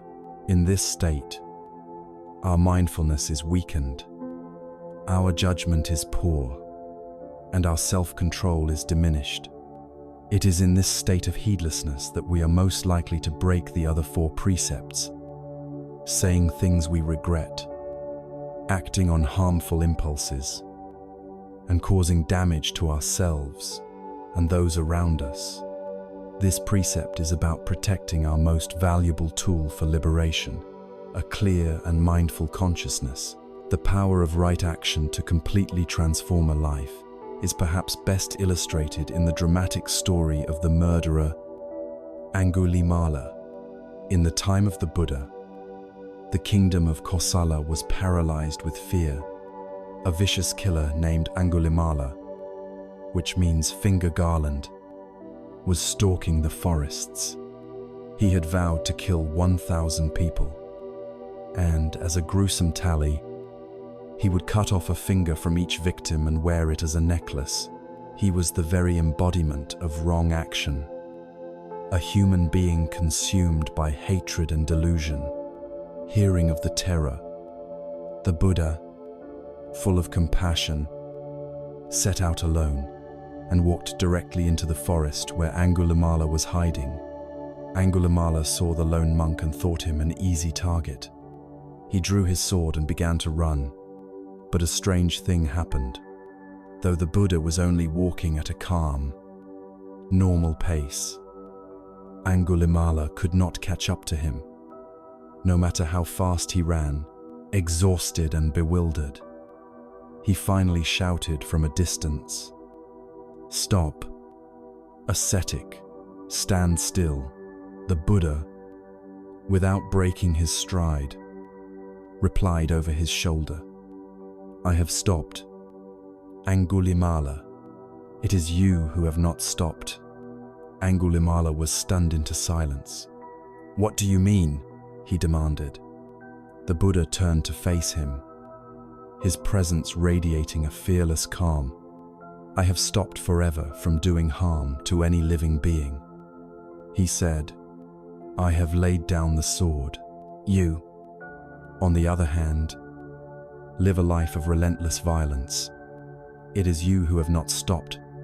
In that moment, the Buddha's words, backed by the absolute integrity of his actions, pierced through layers of Angulimala's rage. For the first time, he saw the horrific reality of his own deeds. Overwhelmed by remorse and inspired by the Buddha's unshakable peace, he threw down his weapons, bowed at the Buddha's feet, and asked to become a monk. He was accepted into the order, and through years of diligent practice, meditating on the consequences of his past actions and cultivating boundless compassion, the man who was once a fearsome killer became a fully enlightened saint, a source of peace and wisdom. This story shows us that no one is beyond redemption, and that the practice of right action has the power to fundamentally change the direction of our lives. In our modern world, we can extend the spirit of these precepts even further. Right action can mean choosing a lifestyle that minimizes our harm to the environment. It can mean practicing conscious consumerism, refusing to support industries that exploit people or the planet. It can mean using technology in a way that connects us rather than isolates us. It means taking responsibility for how our actions, large and small, contribute to the world we all share. By practicing right action, we create a life that is peaceful, fearless, and free from the torment of remorse. Our conscience becomes clear and bright, providing the perfect, stable ground for our mind to settle in meditation. When we have aligned our thoughts, our words, and our personal actions with the path of harmlessness, a natural question arises: how can we maintain this integrity in the wider world, specifically in the area that occupies so much of our time and energy, our work? How can we earn a living in a way that supports our practice rather than contradicts it? This brings us to the crucial and practical consideration of right livelihood. We have now walked through the foundational practices that align our inner and outer worlds with the path of peace. We have learned to cultivate a wise view, a kind intention, healing speech, and harmless action. Together, these form the great ethical container for our lives. But for most of us, there is one area that consumes the largest portion of our waking hours: our energy and our attention, our work. If our spiritual practice is something we only do for an hour in the morning, while the other 8 hours are spent in a way that contradicts our deepest values, we will be living in a state of constant inner conflict. It is like trying to row a boat forward with one oar while furiously paddling backward with the other. To address this, the Buddha included a crucial and profoundly practical step on the path: Sama Ajiva, or right livelihood. This is the practice of integrating our spiritual journey with our economic life, transforming our work from a potential obstacle into a powerful and fertile field for practice. At its most fundamental level, right livelihood is about earning a living in a way that does not cause harm to ourselves or to other beings. The Buddha was very specific about certain professions that were to be avoided because they are built upon a foundation of violence, craving, or delusion. Traditionally, these include any livelihood based on dealing in weapons, dealing in living beings, which includes slavery, animal slaughter, and the meat industry dealing in poisons, and dealing in intoxicants. The reason for this is clear. To engage in such work is to directly participate in activities that violate the 5 precepts and cause immense suffering in the world. To spend your day manufacturing weapons is to profit from the potential for violence and death. To earn your living through deception is to poison the well of human trust. To work in a way that destroys the natural world is to harm the collective home of all beings. To engage in such a livelihood, even if it brings great material wealth, creates a deep and persistent wound in the psyche.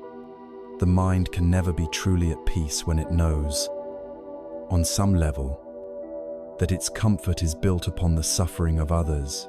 This inner conflict, this cognitive dissonance, makes the calm and clarity required for deep insight impossible. Right livelihood, therefore, is first and foremost a commitment to earning our living with a clear conscience. In our complex modern world, the spirit of this teaching can be extended far beyond the original 5 categories. We are invited to look at our work with honest and searching eyes. Does my work contribute to the well-being and happiness of society? Or does it contribute to the confusion, the greed, the addiction, and the stress that defines so much of modern life? Do I work for a company that knowingly pollutes the environment? Does my industry rely on predatory practices or deceptive advertising? Does my work involve creating products that are designed to be addictive and to waste people's precious time and attention?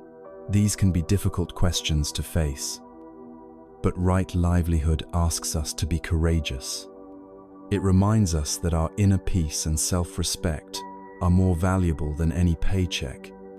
However, the practice of right livelihood is not just about what we do. For many of us, radically changing our profession may not be immediately possible. The deeper, more accessible, and perhaps more transformative aspect of this practice is about how we do our work. It is about bringing the entirety of the Eightfold Path with us into the workplace.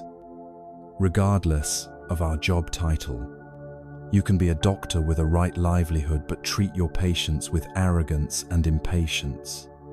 Or you can be a janitor and perform your work with such mindfulness and care that it becomes a profound spiritual practice. This means bringing right mindfulness to every task. When you are writing an email, just write the email. When you are listening to a colleague, just listen. When you are sweeping a floor, just sweep the floor by bringing our full, non-judgmental attention to the task at hand. We transform it from a chore into a meditation. It means practicing right speech in our meetings and conversations, choosing words that are true, kind, and unifying, rather than engaging in office gossip or cynical complaints. It means practicing right action by being honest in our dealings, diligent in our efforts, and by treating our colleagues with respect. In this way, any job can become our monastery. The difficult boss becomes our teacher of patience. The stressful deadline becomes our teacher of diligence. The mundane task becomes our teacher of mindfulness. There is a story of a master carpenter who was famous for the extraordinary beauty and integrity of his work. A wealthy patron, wanting a new table, watched the carpenter for a full day. He noticed that the man worked with an unusual kind of calm. There was no rush, no frustration. Every movement, from selecting the wood to planing its surface to cutting a joint, was done with a total and serene absorption. The sound of his tools was rhythmic and peaceful. The carpenter seemed to be in conversation with the wood, treating it with a quiet reverence. At the end of the day, the patron asked him, "What is the secret to your incredible skill? Do you have some special technique that other carpenters don't know?" The carpenter put down his chisel, wiped his hands, and smiled. "There is no secret technique," he said. "The secret is only this. When I am measuring the wood, my mind is only on the measurement. When I am sawing the line, my mind is only with the saw and the line. When I am smoothing the surface, there is nothing in the entire universe but the wood and the plane. I do not think of the money you will pay me, nor the praise people might give the finished table. I give my whole heart to the task of this very moment. The work is not a means to get something else. The work itself is my path. This is the very heart of right livelihood. It is finding meaning and dignity, not in the outcome, the salary, the promotion, the status, but in the process itself. It is a profound act of letting go of our attachment to the fruits of our labor. So much of our workplace anxiety comes from desperately wanting a particular result. By focusing instead on the integrity and quality of our presence in the work itself, we release that anxiety. Paradoxically, this often leads to far better results. Just as it did for the carpenter, his focus on the process created a masterpiece, right livelihood. Then is the ultimate integration of our practice into our life. It is the understanding that there is no separation between our spiritual life and our work life. There is only life, and every aspect of it can be a vehicle for awakening. It is the final pillar in the great foundation of ethical living, or sila. With our view, our thoughts, our speech, our actions, and our livelihood all brought into harmony with the principles of wisdom and compassion, we create a life of profound integrity. This life becomes a stable, calm, and joyful platform upon which the deeper practices of meditation can be built. We have now laid the complete foundation for a peaceful and ethical life. But a foundation, no matter how solid, is static. To actually walk the path, to move forward towards liberation with dynamism and strength, requires a new element. It requires energy.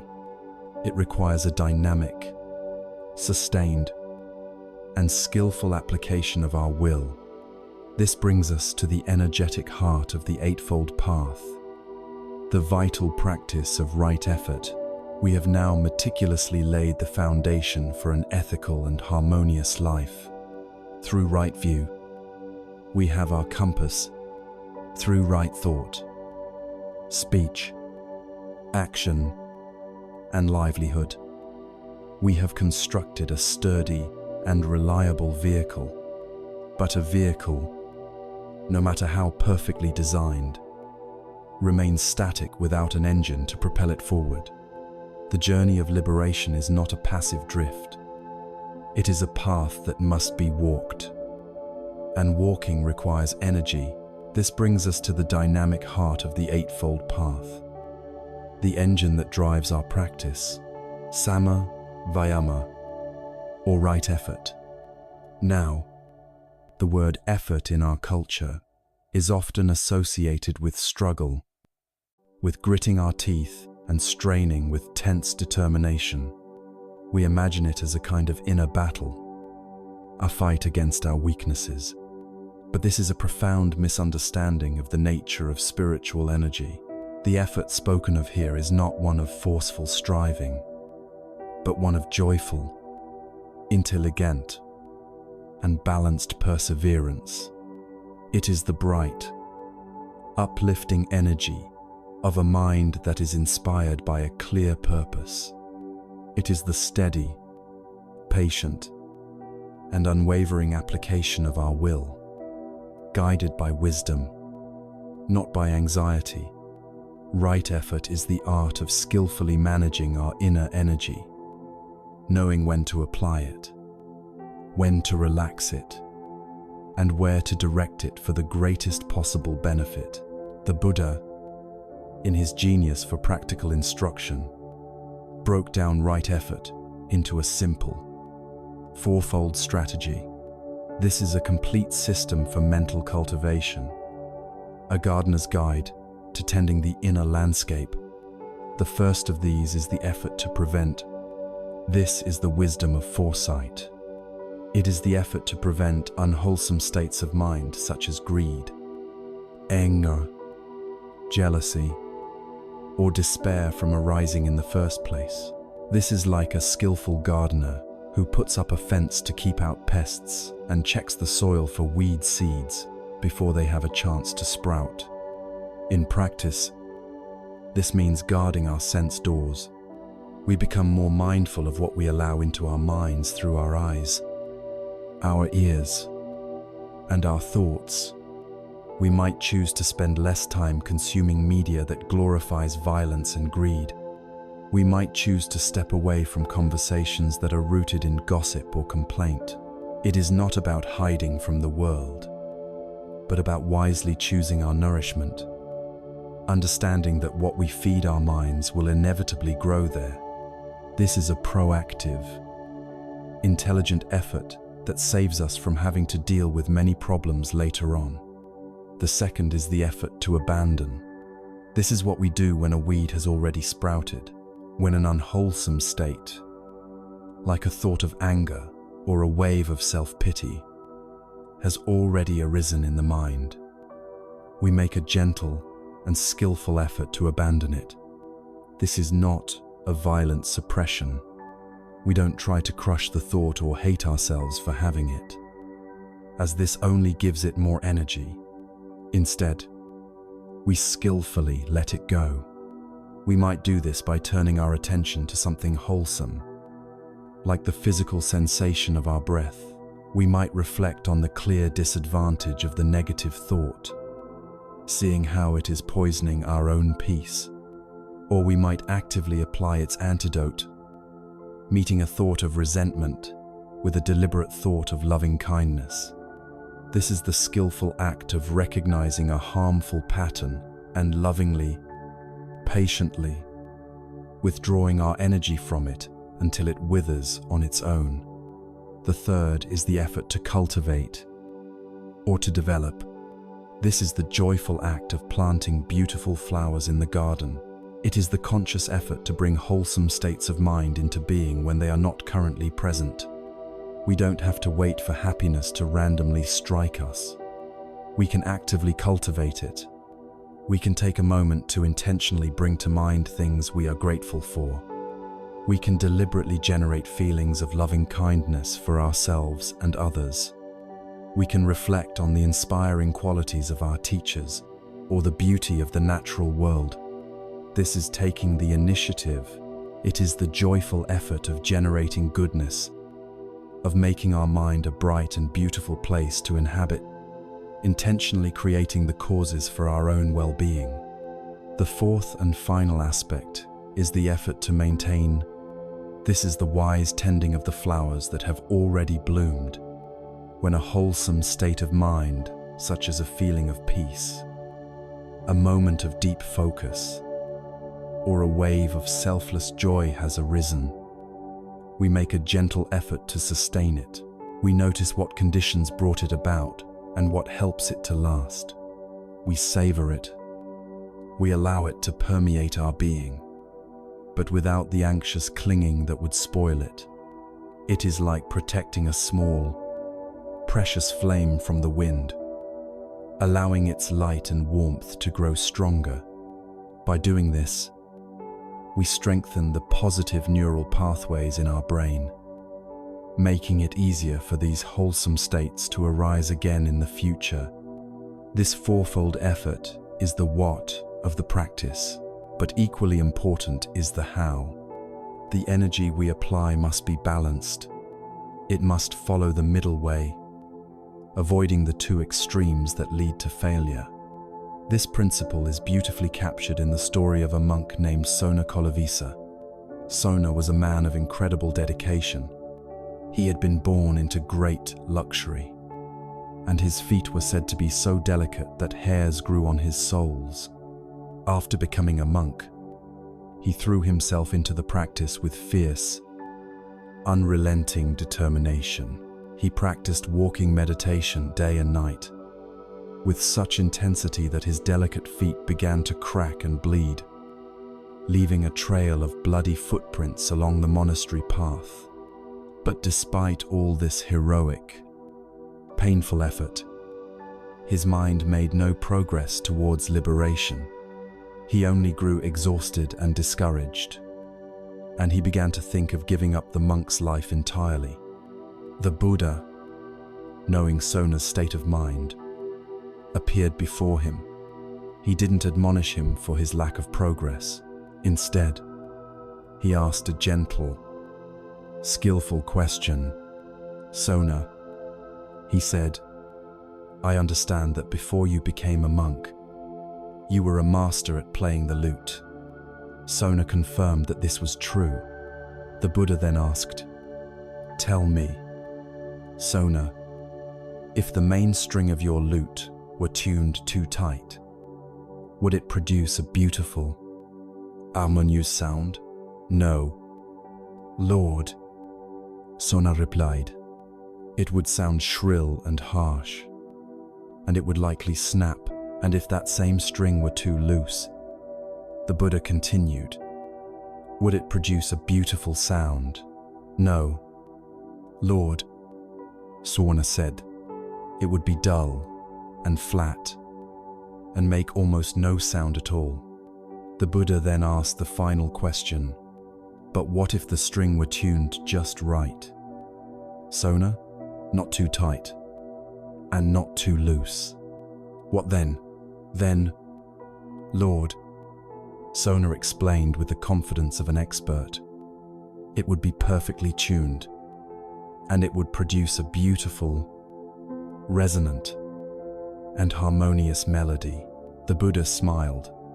In the same way, Sona, he taught, energy that is overly strained leads to restlessness, anxiety, and agitation.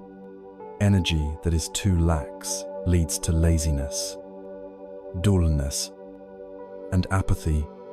Cultivate an energy that is balanced and steady, like the perfectly tuned string of your lute.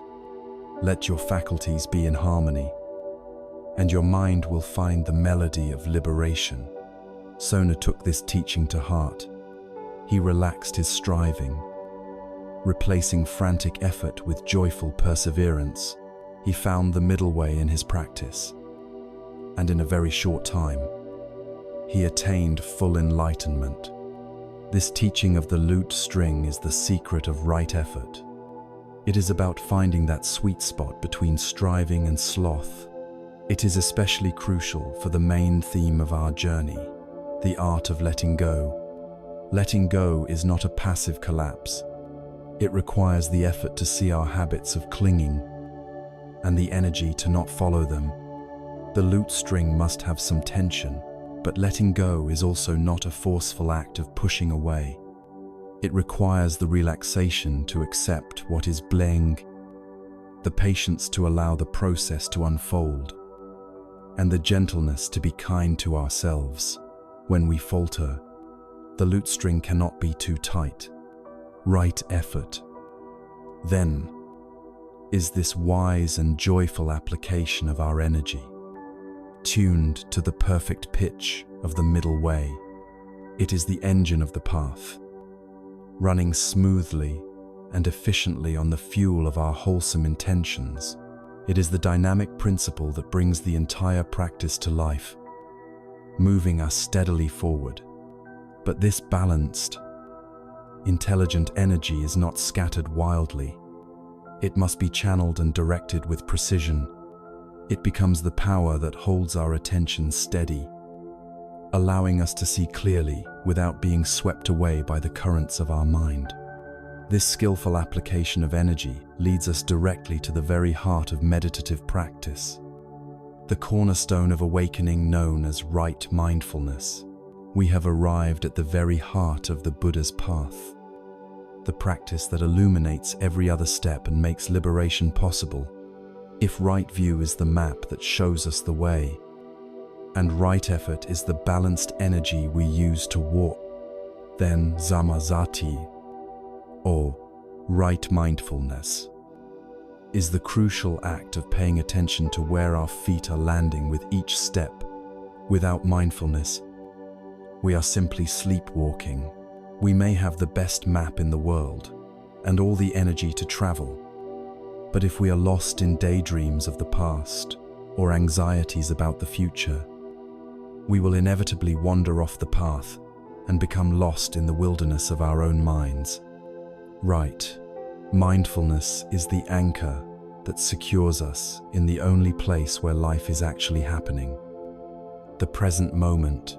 What is mindfulness? The most classic definition is beautifully simple. Mindfulness is paying attention on purpose, in the present moment, and non-judgmentally. Let us look at these three parts. Paying attention on purpose means that it is an intentional act.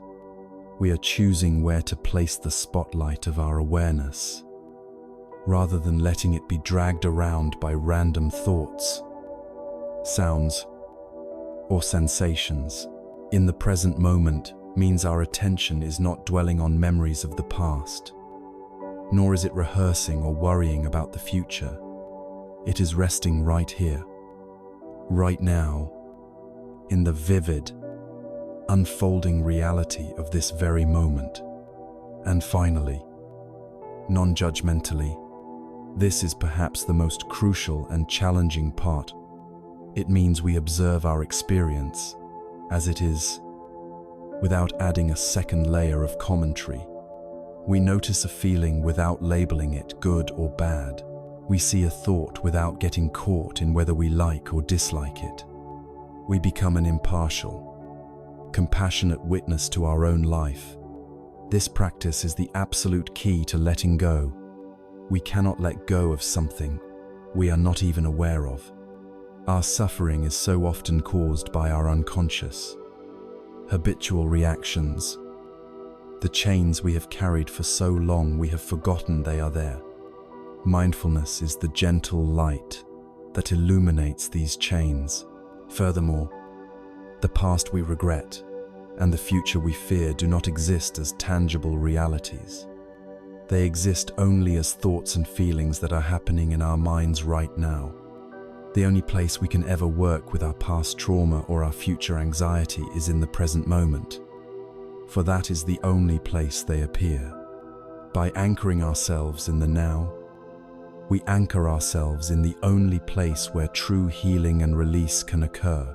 The Buddha laid out a comprehensive training for this awareness, known as the 4 foundations of mindfulness.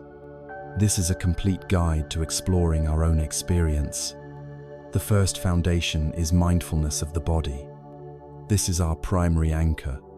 We can bring our awareness to the physical sensations of our breath, feeling the air move in and out. The breath is a perfect object of meditation because it is always with us, and it is always happening in the present moment. We can't breathe in the past or in the future. We can also practice mindfulness of the body by noticing our posture as we sit or stand, or by feeling the contact of our feet on the ground as we walk. This brings us out of the chaotic world of our thoughts and into the simple, grounding reality of our physical existence. The second foundation is mindfulness of feelings. This is not about becoming emotional, but about observing the raw quality of our experience from moment to moment. We learn to notice the subtle tone of each experience as either pleasant, unpleasant, or neutral. When a pleasant feeling arises, we notice it without clinging. When an unpleasant feeling arises, we notice it without pushing it away. By simply watching these feeling tones arise and pass away like bubbles in water, we begin to untangle ourselves from our deep-seated habits of craving and aversion, which are the root of dukkha. The third foundation is mindfulness of the mind itself. Here, we turn the light of awareness onto our own mental states. We learn to recognize, the mind is feeling scattered right now, or the mind is calm. We notice when the mind is gripped by anger, or filled with joy, or clouded by doubt. We learn to see these states not as who I am, but as transient weather patterns passing through the vast sky of our awareness. This radically changes our relationship to our own moods and thoughts. The fourth foundation is mindfulness of mental objects, or dhammas. This is where we learn to see our experience through the lens of the teachings themselves. We notice a thought of ill will and recognize it as a hindrance to our peace. We notice a feeling of calm and recognize it as a factor of enlightenment. We see our experience not just as random personal events, but as illustrations of the universal laws of cause and effect, impermanence, and not self. To truly grasp the vital importance of this present moment focus, imagine a great acrobat about to walk on a tightrope across a deep and windy chasm. A huge crowd is gathered below, watching his every move. As he steps onto the rope, his entire universe must shrink to the absolute present. He cannot afford to think about the successful step he just took, for that is the past. He cannot afford to dream of the applause he will receive when he reaches the other side, for that is the future. He must be totally, 100% present with the feeling of the rope under the sole of his foot, the subtle shifting of his weight, the feel of the balancing pole in his hands. His very life depends on his ability to stay anchored in the now. Our life is this tightrope walk. The chasm below is the suffering that comes from being lost in the past and future. Mindfulness is the faculty that allows us to stay balanced on the narrow, precious rope of the present moment, navigating the winds of change with grace and stability. Perhaps the most liberating gift of mindfulness is the creation of a space between stimulus and response. In our normal, unmindful state, our lives are often a series of automatic reactions. A stimulus occurs.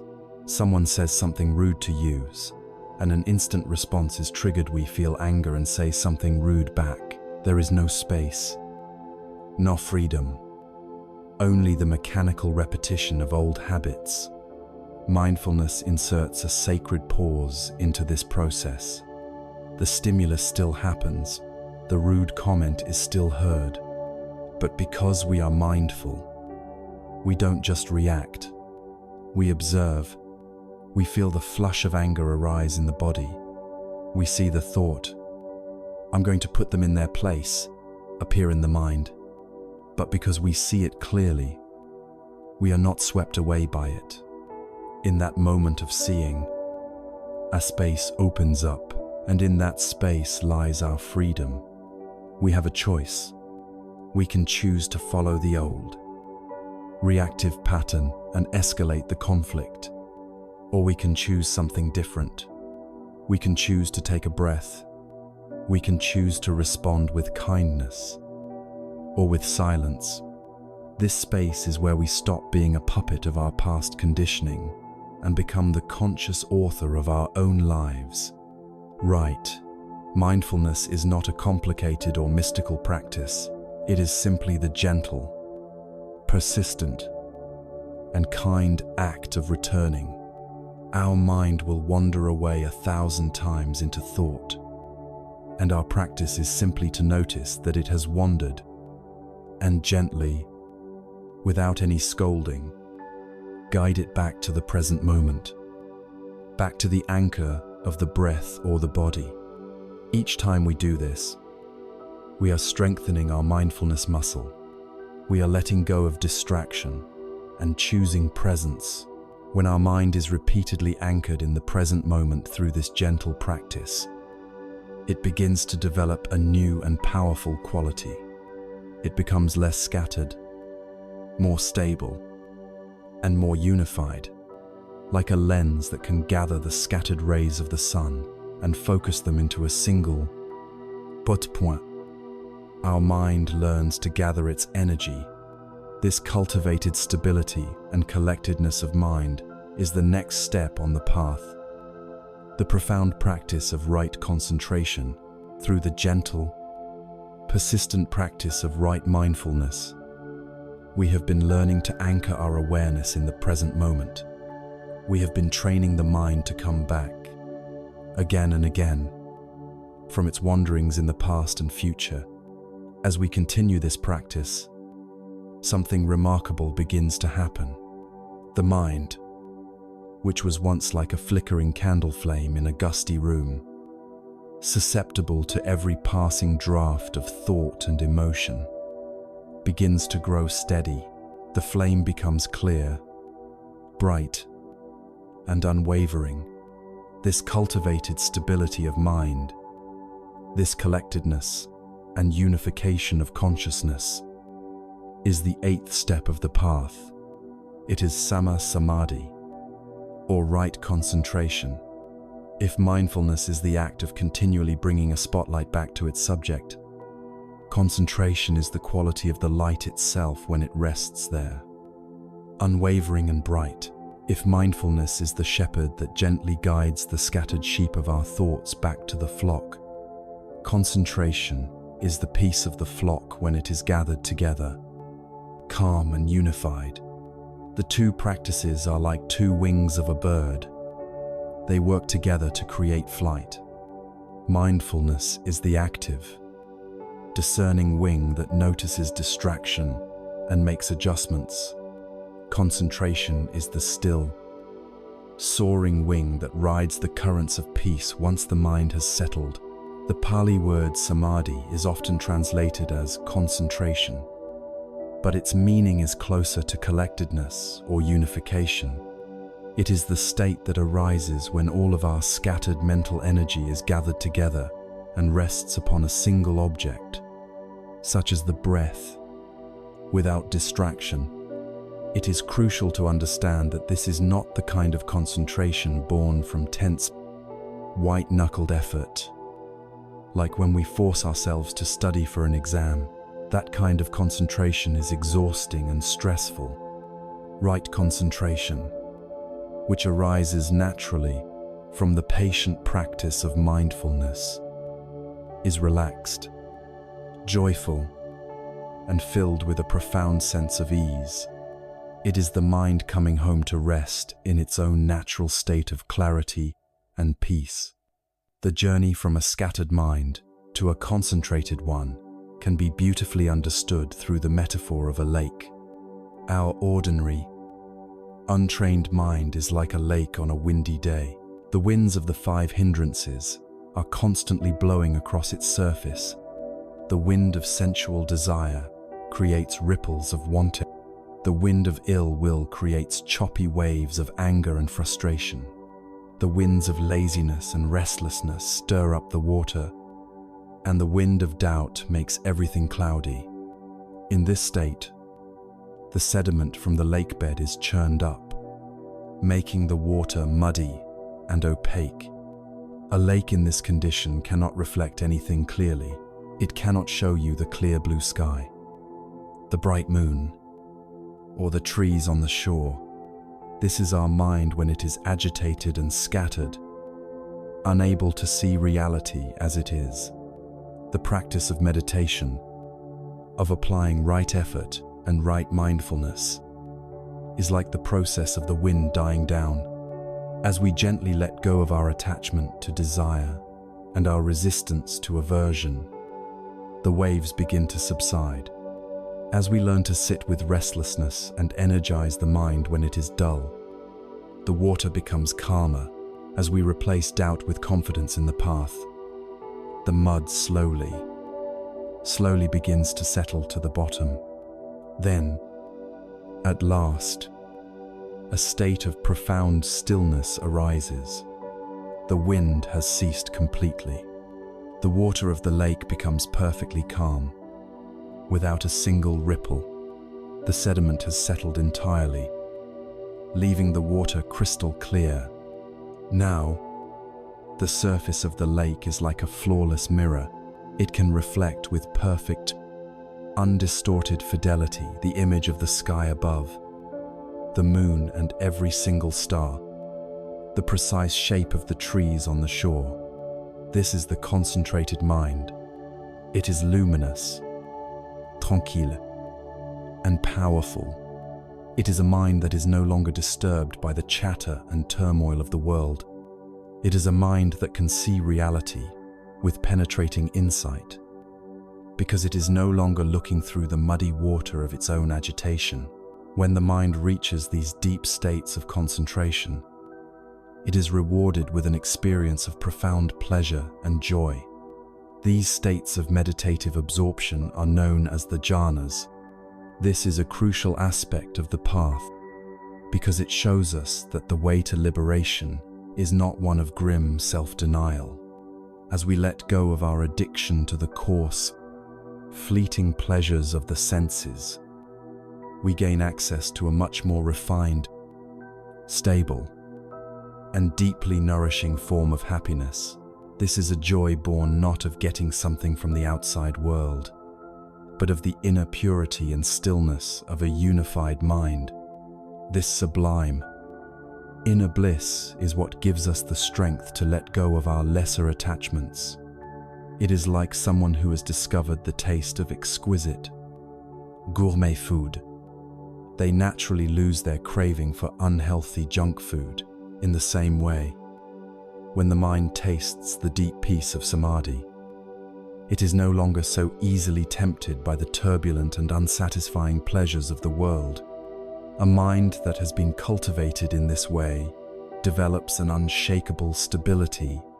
It becomes like a great mountain. The winds of life are always blowing. They never stop. The winds of praise and blame, gain and loss, success and failure, pleasure and pain will sweep over every person's life. The untrained mind is like a leaf caught in these winds, tossed about uncontrollably, its peace completely dependent on which way the wind is blowing that day. But the concentrated mind is like the mountain itself. The winds still blow, the storms still rage across its slopes, but the mountain remains solid, stable, and unmoved. It is grounded in a deep and profound stillness. This is the inner refuge we are building through our practice. It is a place of deep security and peace within ourselves that is not dependent on the ever-changing conditions of the external world. It is the ability to face all of life's joys and sorrows with a balanced and equanimous heart. This serene and powerful mind, however, is not the final goal of the path. It is a tool, a perfectly sharpened and calibrated instrument that we can now use for the deepest work of liberation. In the relative quiet and clarity of a concentrated state, the subtle truths of impermanence and not self can be seen with a clarity that was previously impossible, but it has another profound use as well. A mind that is calm, collected, and powerful can be deliberately directed. It can be used to systematically cultivate the most beautiful and beneficial qualities of the heart, transforming our entire emotional landscape from the inside out. With a mind now made calm, clear, and powerful through the practice of concentration, we possess an extraordinary instrument. It is no longer a scattered, reactive mind, but one that is unified and bright. What shall we do with this beautifully cultivated tool? We can now use its power not just to see reality clearly, but to actively reshape our emotional world, to systematically cultivate the highest and most beautiful qualities of which the human heart is capable. The first and most foundational of these qualities we will now learn to develop is the boundless heart of loving kindness, or metta. Having arrived at a place of inner stillness and stability through the practice of concentration, we now possess a mind that is both powerful and refined. It is a luminous instrument, ready to be used for the deepest work of the heart. We now turn this beautifully cultivated awareness towards the active generation of the most wholesome and healing emotions. We begin with the first and most foundational of these, the radiant warmth of metta, or loving kindness. Metta is the unconditional, boundless wish for all beings, without exception, to be well, happy, and at ease. It is not the possessive, conditional love of romance, nor is it mere sentimentality. It is a steady, benevolent, and universal goodwill, like the light of the sun that shines equally on all, on the beautiful flower and the stubborn weed, on the saint and the sinner. This practice is the direct and powerful antidote to the poisons of anger, resentment, and ill will, the very states of mind that create some of the tightest and most painful chains of attachment. Before we learn how to cultivate metta, it is important to understand why it is so essential. Holding on to anger, resentment, or a grievance is like holding a burning coal in your hand with the intention of throwing it at someone else. Who gets burned first? Who gets burned the most? It is always ourselves. Ill will is a state of deep inner turmoil. It contracts the heart, agitates the mind, and floods the body with stress hormones. It is a self-inflicted torment. The practice of metta is the conscious and courageous act of opening our hand and dropping the hot coal. It is a profound act of self-compassion. We are not doing it primarily for the person who has harmed us. We are doing it to free our own hearts from the prison of bitterness. Letting go of resentment does not mean we condone another's harmful actions. It simply means we refuse to carry the poison of that action within our own heart for another day. It is the ultimate act of letting go, releasing our attachment to being right and our attachment to our own pain. The cultivation of metta, known as metta bhavana, is a systematic practice of opening the heart in gradually expanding circles. It is a meditation that can be done formally, sitting in a quiet place, but its spirit can be carried into every moment of our lives. The journey begins in the most important and often the most difficult place, with ourselves. We cannot offer water to others from a dry and empty well. We must first learn to offer kindness and acceptance to our own being. So, finding a comfortable posture, we can gently bring our awareness to the area of our heart and silently begin to repeat a series of kind phrases directed inward. The traditional phrases are simple and profound. May I be well. May I be happy. May I be peaceful and at ease. We repeat these phrases gently, allowing the intention behind them to sink into our being. This can be challenging.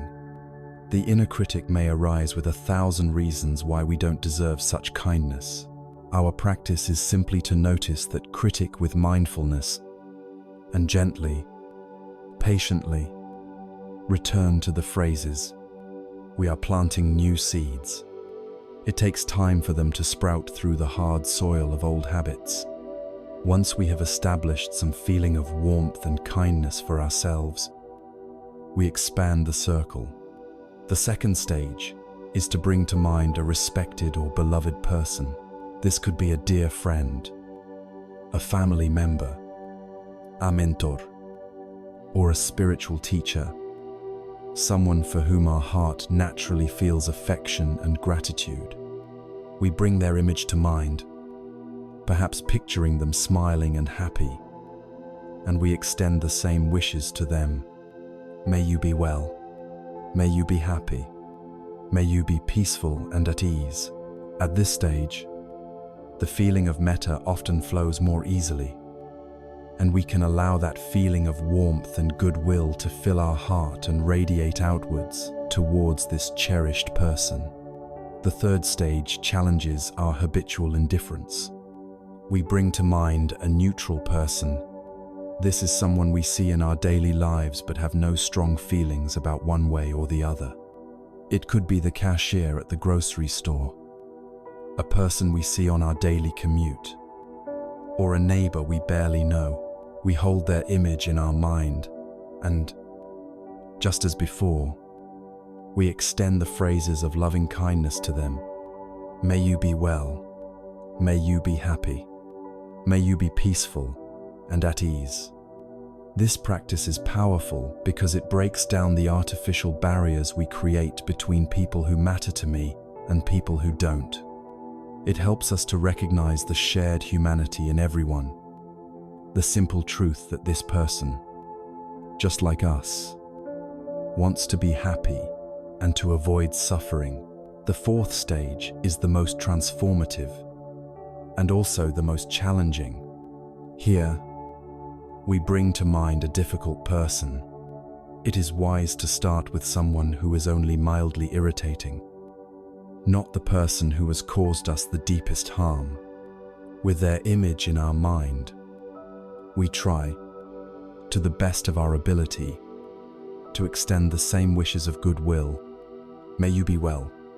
May you be happy. May you be peaceful and at ease. This can feel impossible at first. The mind may rebel, full of anger and justification. This is where our practice becomes truly courageous. We are not saying that what they did was okay. We are not forcing ourselves to like them. We are simply recognizing that their unskillful actions come from their own suffering and their own delusion. We are making the heroic choice to free our own heart from the burden of carrying hatred for them. This practice, repeated patiently over time, can dissolve even the oldest and most stubborn knots of resentment. Finally, in the fifth stage, we let the heart become boundless. We radiate the feeling of metta outwards in all directions. First, to everyone in the room with us. Then the building, the neighborhood, the city. We extend it to all people in our country and all people on our continent. We extend it to all beings on this planet, human and non-human, friendly neutral, and difficult. We extend it outwards into the vastness of space. To all beings in all realms of existence, may all beings without exception be well. May all beings be happy. May all beings be peaceful and at ease. In this moment, our heart transcends all boundaries and touches the universal, a state of limitless, benevolent love. The power of metta is not merely a pleasant feeling. It is a formidable, spiritual force. This is perfectly illustrated in the story of the Buddha and the enraged elephant, Nalagiri. The Buddha's jealous cousin, Devadatta, conspired to have him killed. He arranged for the keepers to get Nalagiri, the king's most ferocious war elephant, drunk on intoxicants, and then release him onto the narrow lane where the Buddha was walking. The elephant, trumpeting with fury, charged down the lane, a terrifying avalanche of flesh and rage, destroying everything in his path. The Buddha's loyal attendant, Ananda, tried to shield him by standing in front of him, but the Buddha calmly told him to step aside as the elephant bore down on him. The Buddha did not flinch. He showed no trace of fear.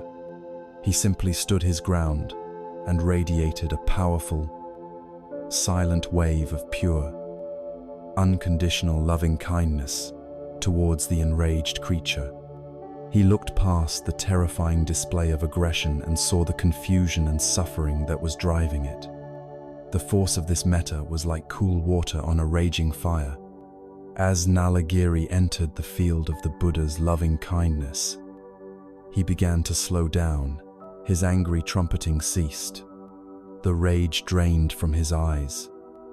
His trunk drooped, and his body relaxed. He walked meekly towards the Buddha, knelt before him, and allowed the Blessed One to gently stroke his forehead.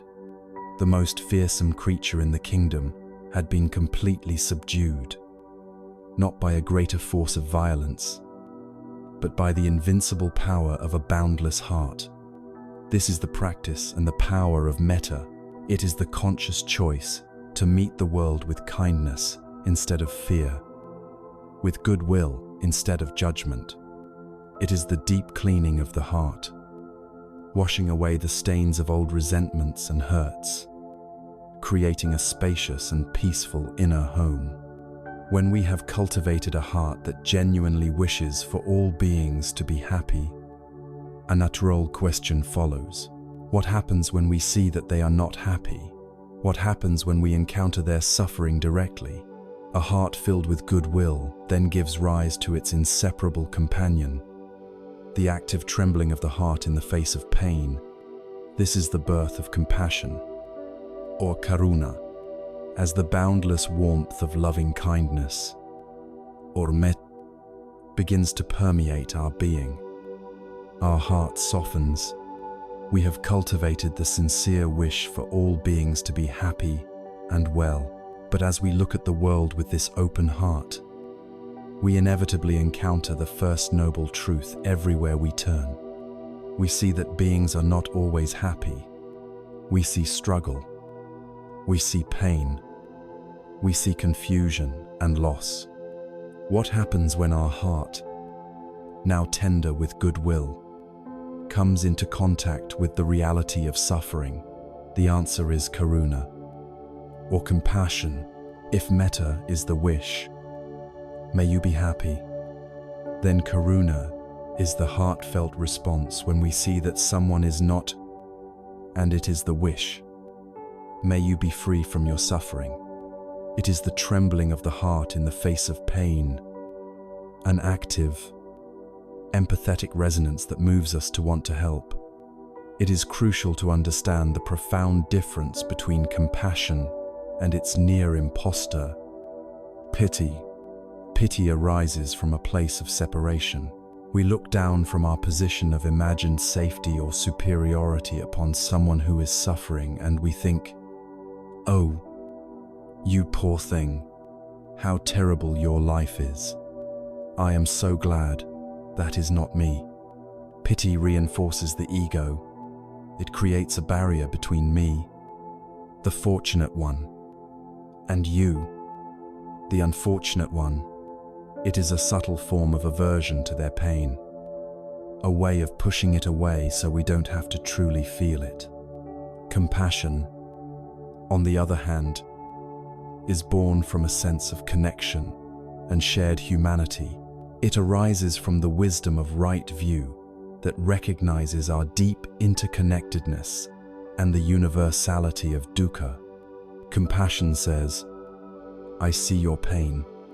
I know this feeling of suffering within my own heart, and its presence in you touches me deeply. Compassion dissolve barrières.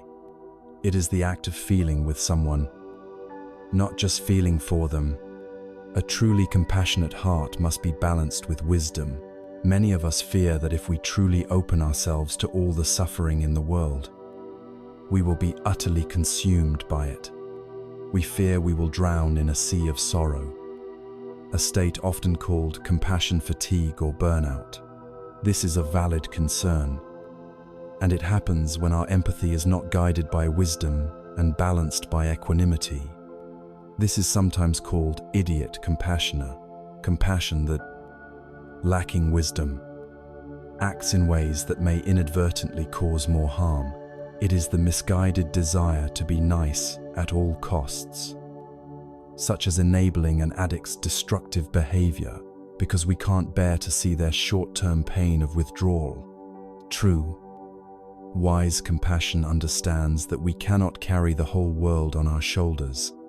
It recognizes that every being has their own karma, their own path to walk.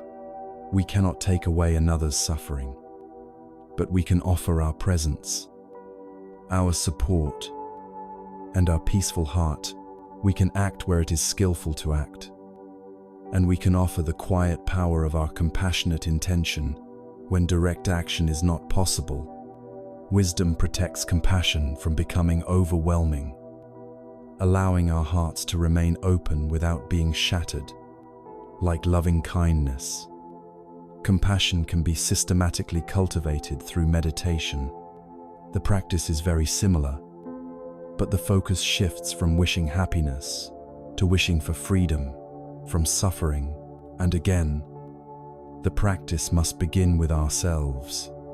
We sit quietly and bring to mind our own struggles, our own pains, our own anxieties and fears. We hold these difficult parts of ourselves, not with judgment or frustration, but with a tender, compassionaci embrassi. We silently offer ourselves the phrases, may I be free from this suffering. May I be free from this pain. May I find the peace and strength to meet these challenges.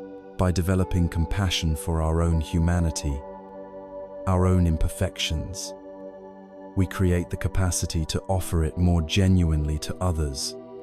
Then, we can bring to mind a loved one who is suffering, whether from illness, grief, or stress.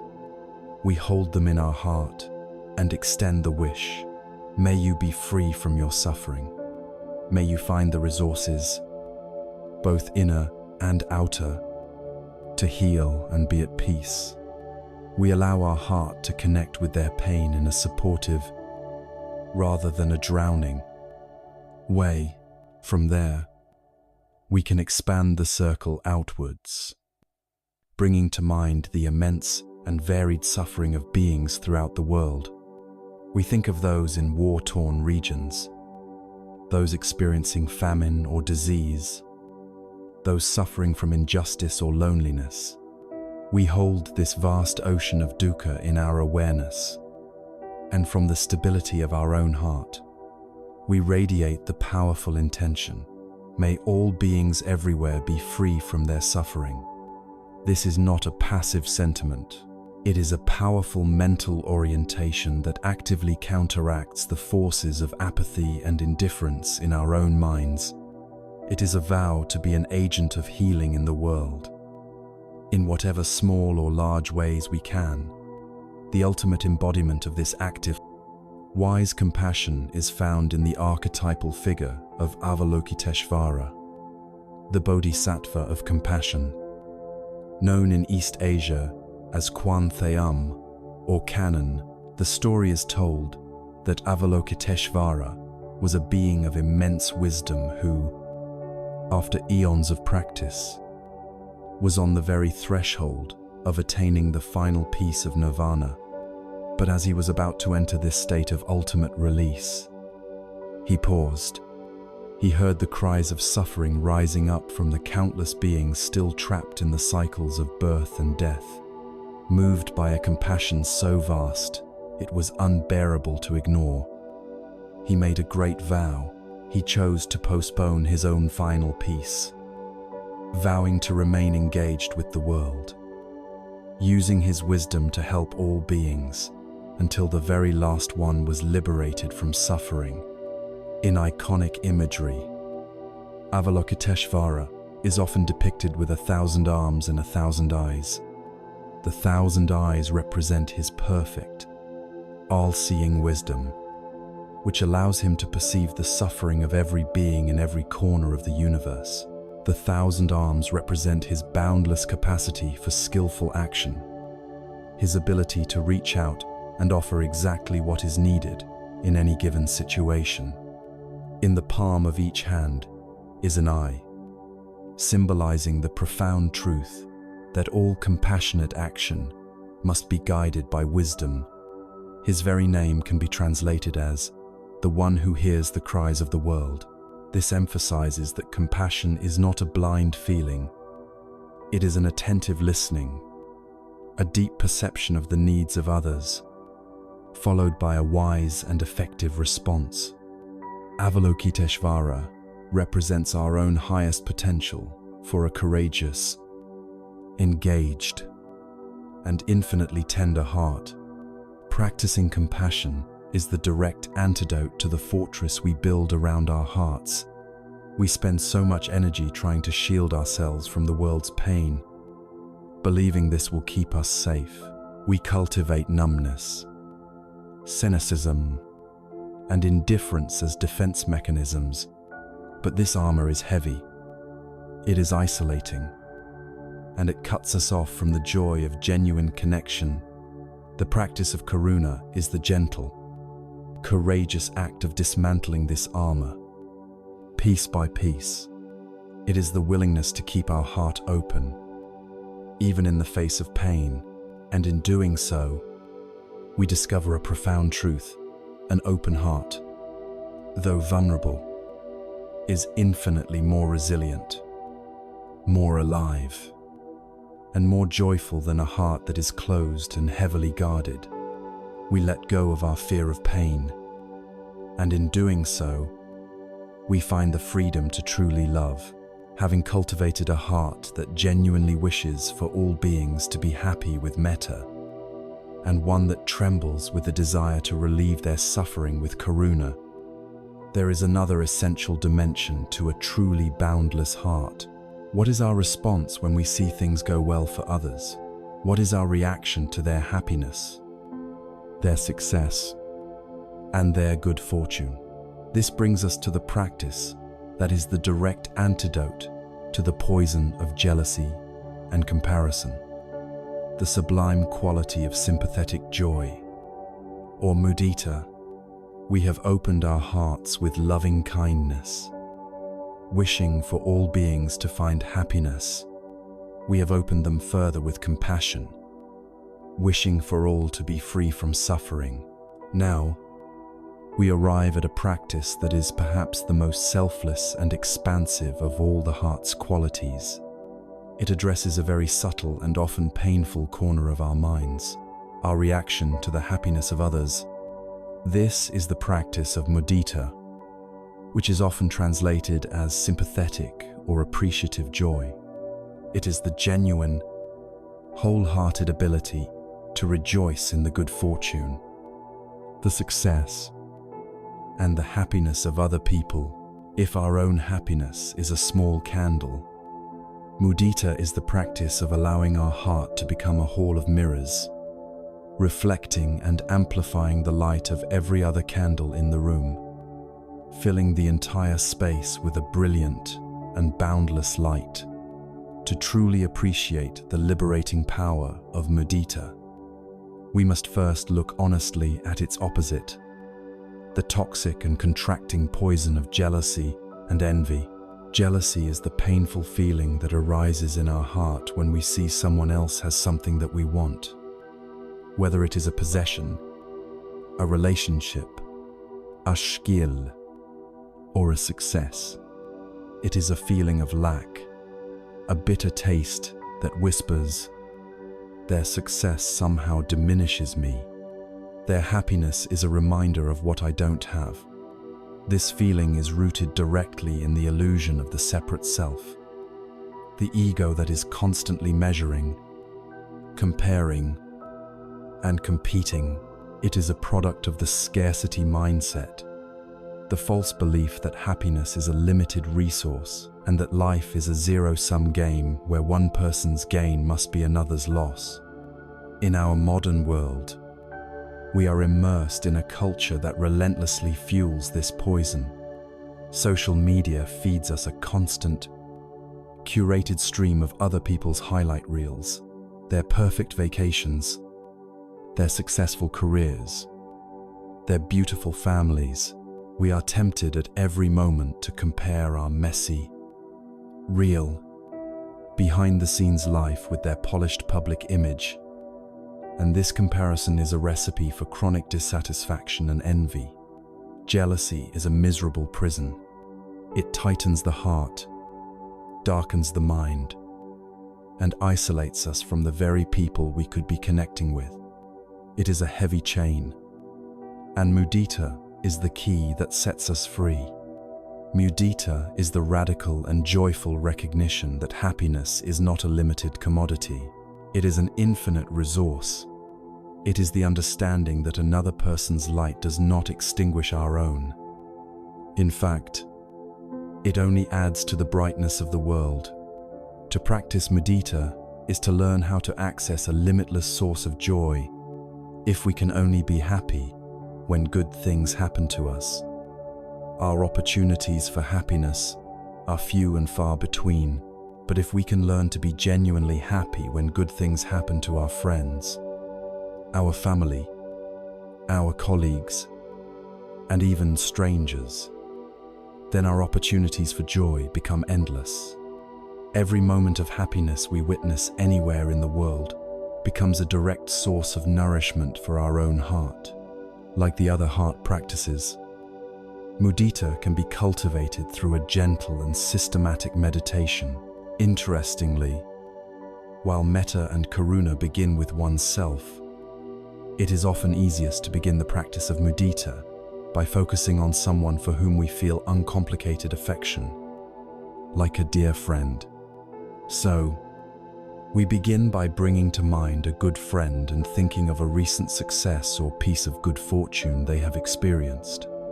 Perhaps they got a new job they were hoping for, fell in love, or achieved a personal goal. We hold their happy image in our mind, and we consciously rejoice with them. We can repeat silent phrases like, "I am so happy for you. I rejoice in your good fortune. May your happiness and success continue and grow." We try to feel the resonance of their joy in our own heart, allowing a genuine smile to form on our face. From there, we can extend the practice in other directions. We can practice mudita for ourselves, which can sometimes be difficult. We are often taught to be humble and to downplay our successes, but this practice invites us to genuinely appreciate our own good qualities, our own acts of kindness, and the moments of happiness we have experienced. Without tipping into arrogance, we can then extend mudita to a neutral person, imagining the cashier at the store having a wonderful day, and rejoicing in that possibility. The most advanced and transformative stage is to try and cultivate mudita for someone we consider a rival, or someone whose success has triggered our jealousy in the past. This is the direct application of the antidote to the poison. It requires great courage to look at the source of our envy and, instead of feeding the dark wolf of resentment, to consciously offer a thought of goodwill, to be able to say in our hearts, "I see your success, and though it is difficult for my ego, I genuinely wish you well," is a revolutionary act of inner freedom. It is the moment we choose to stop playing the painful game of comparison and to step into the spaciousness of a generous and appreciative heart. There is a simple and charming story that perfectly illustrates this profound shift in perspective. An old father had two sons who he loved very much. One son's business was selling umbrellas, and the other son's business was selling sun fans. But the old father was never happy. His life was a constant cycle of worry. When the sun was shining brightly, he would sigh and fret. "Oh, this is terrible. The sun is shining. So my poor son who sells umbrellas will not make a single sale today. His family will go hungry." Then, when the clouds would gather and the rain would begin to fall, he would become equally miserable. "Oh, what a disaster," he would lament. "It is raining, so my poor son who sells fans will have no customers at all today."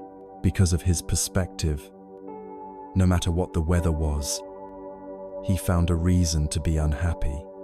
One day, a wise friend came to visit and saw the father's perpetual misery. The friend listened patiently and then said, "My dear friend, you have it all wrong. You possess the secret to being happy every single day. You just need to change your view." The father was confused. "What do you mean?" he asked. The friend explained, "From now on, when the sun is shining, I want you to think, 'What a wonderful day, it is bright and hot. So my son who sells fans will have excellent business and be very happy. You should rejoice with him." The friend continued, "And when it begins to rain, you should also rejoice. You should think, 'How fantastic, the rain is falling. So my son who sells umbrellas will do very well today, and his family will be prosperous. You should be happy for him." The father was struck by the simple wisdom of this advice. He had been so focused on the potential for loss that he had been completely blind to the potential for joy. From that day forward, he followed his friend's advice. When the sun shone, he celebrated his fan-selling son's success. When the rain fell, he celebrated his umbrella-selling son's success. The external circumstances of his life had not changed one bit. But by shifting his inner perspective from anxiety to sympathetic joy, he transformed his constant misery into constant happiness. This is the power of mudita. It is a choice. We can choose to view the success of others as a threat to our own, or we can choose to see it as another reason to rejoice. It is the practice of developing a generosity of spirit that celebrates the goodness in the world wherever it is found. It is the ultimate antidote to the self-imposed poverty of a mind lost in comparison. It allows our heart to grow vast enough to hold the happiness of the entire world. We have now learned to meet the world with a heart that wishes happiness for all with metta, a heart that wishes all to be free from suffering with karuna, and a heart that rejoices in their good fortune with mudita. These are the active, engaged qualities of a boundless heart. But for these powerful emotions to be truly liberating, they must be held in a container of profound balance and stability. They need a fourth, grounding quality that keeps the heart open but steady, engaged but not carried away. This is the unshakable peace of equanimity. Orupeka. We have explored the radiant, active qualities of the boundless heart. We have learned to cultivate loving kindness, the sincere wish for all beings to be happy. We have learned to develop compassion, the heartfelt wish for all beings to be free from suffering.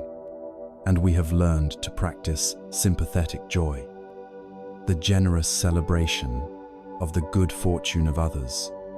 These three qualities, metta, karuna, and mudita, are like three beautiful and powerful horses, pulling the chariot of our heart towards liberation. But for the chariot to travel safely and steadily, it needs a skillful driver who can hold the reins with a firm but gentle hand, ensuring the horses run together in perfect balance. This fourth and final quality of the boundless heart is the driver. It is the grounding, stabilizing, and profoundly peaceful state of upekkha, or equanimity. Equanimity is one of the most sublime and often misunderstood qualities on the spiritual path. It is the capacity of the mind to remain calm, spacious, and open in the face of the endless fluctuations of life. It is the ability to meet both pleasure and pain, success and failure, praise and blame with a steady and unshaken heart. It is the grace of a balanced mind that no longer clings to the pleasant or pushes away the unpleasant, but allows all experiences to arise and pass away within a vast, accepting awareness. It is absolutely crucial to understand that equanimity is not the same as indifference. Indifference is a form of aversion, a cold and callous shutting down of the heart. Indifference says, "I don't care." It is a contraction, a defense mechanism born from fear. Equanimity, on the other hand, is born from the deepest care and wisdom. It is a state of radical engagement with life, but without attachment to the outcome. It is a heart so open and vast that it can hold the entirety of human experience, the joy and the sorrow, the beauty and the horror, without being overwhelmed or thrown off balance. Indifference is a wall we build around the heart. Equanimity is the boundless, open sky in which all the weather patterns of life can unfold. The training in equanimity is a training in meeting what are known as the 8 worldly winds. These are 4 pairs of opposites that blow through every human life. Without exception, they are gain and loss, pleasure and pain, praise and blame, and fame and disrepute. The ordinary, untrained mind is like a leaf caught in these winds. When the wind of gain or pleasure blows, we are lifted high into elation. When the wind of loss or pain blows, we are dashed to the ground in despair. When we are praised, we are inflated with pride. When we are blamed, we are deflated with shame. Our inner peace is completely at the mercy of these external conditions. We are a puppet, and the world is pulling our strings. Equanimity is the practice of cutting these strings. It is the cultivation of a mind that is like a great, solid mountain. The winds still blow, the mountain is warmed by the sun and lashed by the storm, but the mountain itself remains stable, grounded, and unmoved. This is the unshakable freedom that upekkha provides. Equanimity is also the essential balancing factor that purifies and protects the other 3 heart practices. Without equanimity, our loving kindness can curdle into selfish attachment and grief when our loved ones face hardship. Without equanimity, our compassion can collapse into overwhelming despair and burnout in the face of so much suffering. Without equanimity, our sympathetic joy can become a form of giddy excitement or a subtle attachment to another's success. Equanimity is the wisdom that holds them all. It allows us to love freely, to feel compassion deeply, and to rejoice genuinely, all while maintaining a core of profound inner balance. It is the spacious heart that says, "I am here with you in your pain, but I will not drown in it. I celebrate with you in your joy, but I will not be carried away by it." There is a classic story that beautifully illustrates this profound wisdom in action. In a small village, there lived an old farmer who was known for his calm and simple way of being. One morning, he discovered that his only horse, which he needed for plowing his fields, had run away. His neighbors all came to offer their sympathy. "Oh, what terrible luck," they lamented. "Your only horse is gone. This is a disaster." The old farmer simply looked at them and replied, "Maybe." A few days later, the horse returned, and it was not alone. It had brought with it a herd of 10 wild horses. The neighbors, hearing the news, rushed over again, this time with congratulations. "What incredible fortune," they exclaimed. "Yesterday you had no horse, and today you have 11. You are a rich man." The old farmer calmly surveyed the new horses and said, "Maybe." The following week, the farmer's only son was trying to train one of the wild horses when he was thrown off and his leg was badly broken. The villagers came once more, shaking their heads in sorrow. "Oh, what a tragedy," they said. "Your son, your only help in the fields, is now crippled. This is surely the worst luck of all." The farmer, while tending to his son's injury with great care, simply replied, "Maybe." A month later, the emperor's army marched into the village, forcibly conscripting every able-bodied young man for a brutal war from which few were expected to return. The farmer's son, because of his broken leg, was the only young man in the village who was spared. The neighbors gathered, awestruck. "You were right to be so calm," they said. "Your son's accident was actually a blessing in disguise. You are truly the luckiest man among us." The old farmer looked out at the road where the other sons had been marched away, and with a heart full of feeling for his neighbor's loss, he quietly said, "Maybe."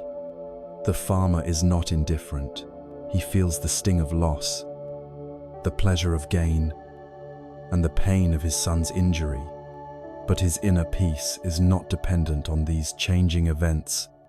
He does not cling to good fortune or despair at bad fortune. He understands that life is a complex, interconnected web, and it is impossible to know the full consequences of any single event. He lives in a state of wise, spacious acceptance of what is, without the need to label it as good or bad. This is the heart of equanimity. Ultimately, upekkha is the deepest expression of letting go. It is letting go of our war with reality. It is the release of our demand that life conforms to our preferences. It is the profound peace that arises when we finally stop resisting the natural flow of the river of impermanence. It is not a passive resignation, but a courageous and intelligent surrender. It is the realization that true freedom is not found in controlling the world outside, but in cultivating a mind that is at peace with the world as it is, having cultivated a heart that is boundless with love, responsive with compassion, joyful with appreciation, and perfectly balanced with equanimity. We have built a powerful inner refuge. We have forged the tools of a liberated heart. The ultimate test of these tools is not when life is calm, but when our inner storms begin to rage. How do we apply this profound wisdom when we are confronted by the raw, powerful, and often terrifying energies of our own difficult emotions. This brings us to the deeply practical work of turning towards our own darkness. With the light of our practice, we have diligently cultivated a heart that is boundless with love, responsive with compassion, joyful with appreciation, and perfectly balanced with equanimity. We have built a beautiful, spacious inner home. But even in the most beautiful homes, storms will sometimes rage. Even the most practiced heart will still feel the raw, powerful, and sometimes terrifying energies of difficult emotions. Anger will still flash. Fear will still arise. Waves of grief will still wash over us. These are not signs of failure. They are signs of being a sensitive, living, human being. The true test of our practice is not whether we can prevent these storms from ever arriving, but how we choose to relate to them when they do. Our usual, untrained response to a difficult emotion is to do one of two things. The first is suppression. When the demon of anger or fear knocks on our door, we pretend we are not home. We barricade the door, turn up the volume on our distractions, and push the feeling down into the basement of our consciousness. But emotions are energy, and suppressed energy does not disappear. It builds pressure, it festers in the dark, and eventually, it explodes in ways that are disproportionate and destructive, harming ourselves and those around us. The second failed strategy is indulgence. In this case, when the demon knocks, we fling the door open and allow it to completely take over the house. We become the anger. We are possessed by the fear. We act it out without restraint, creating a wildfire of reactivity that burns down the forest of our own peace and scorches our relationships. There is a third way, a middle path. This is the path of mindful, compassionate presence. It is the path taught by the Buddha.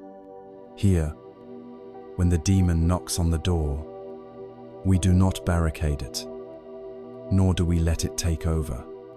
Instead, we practice the radical art of hospitality.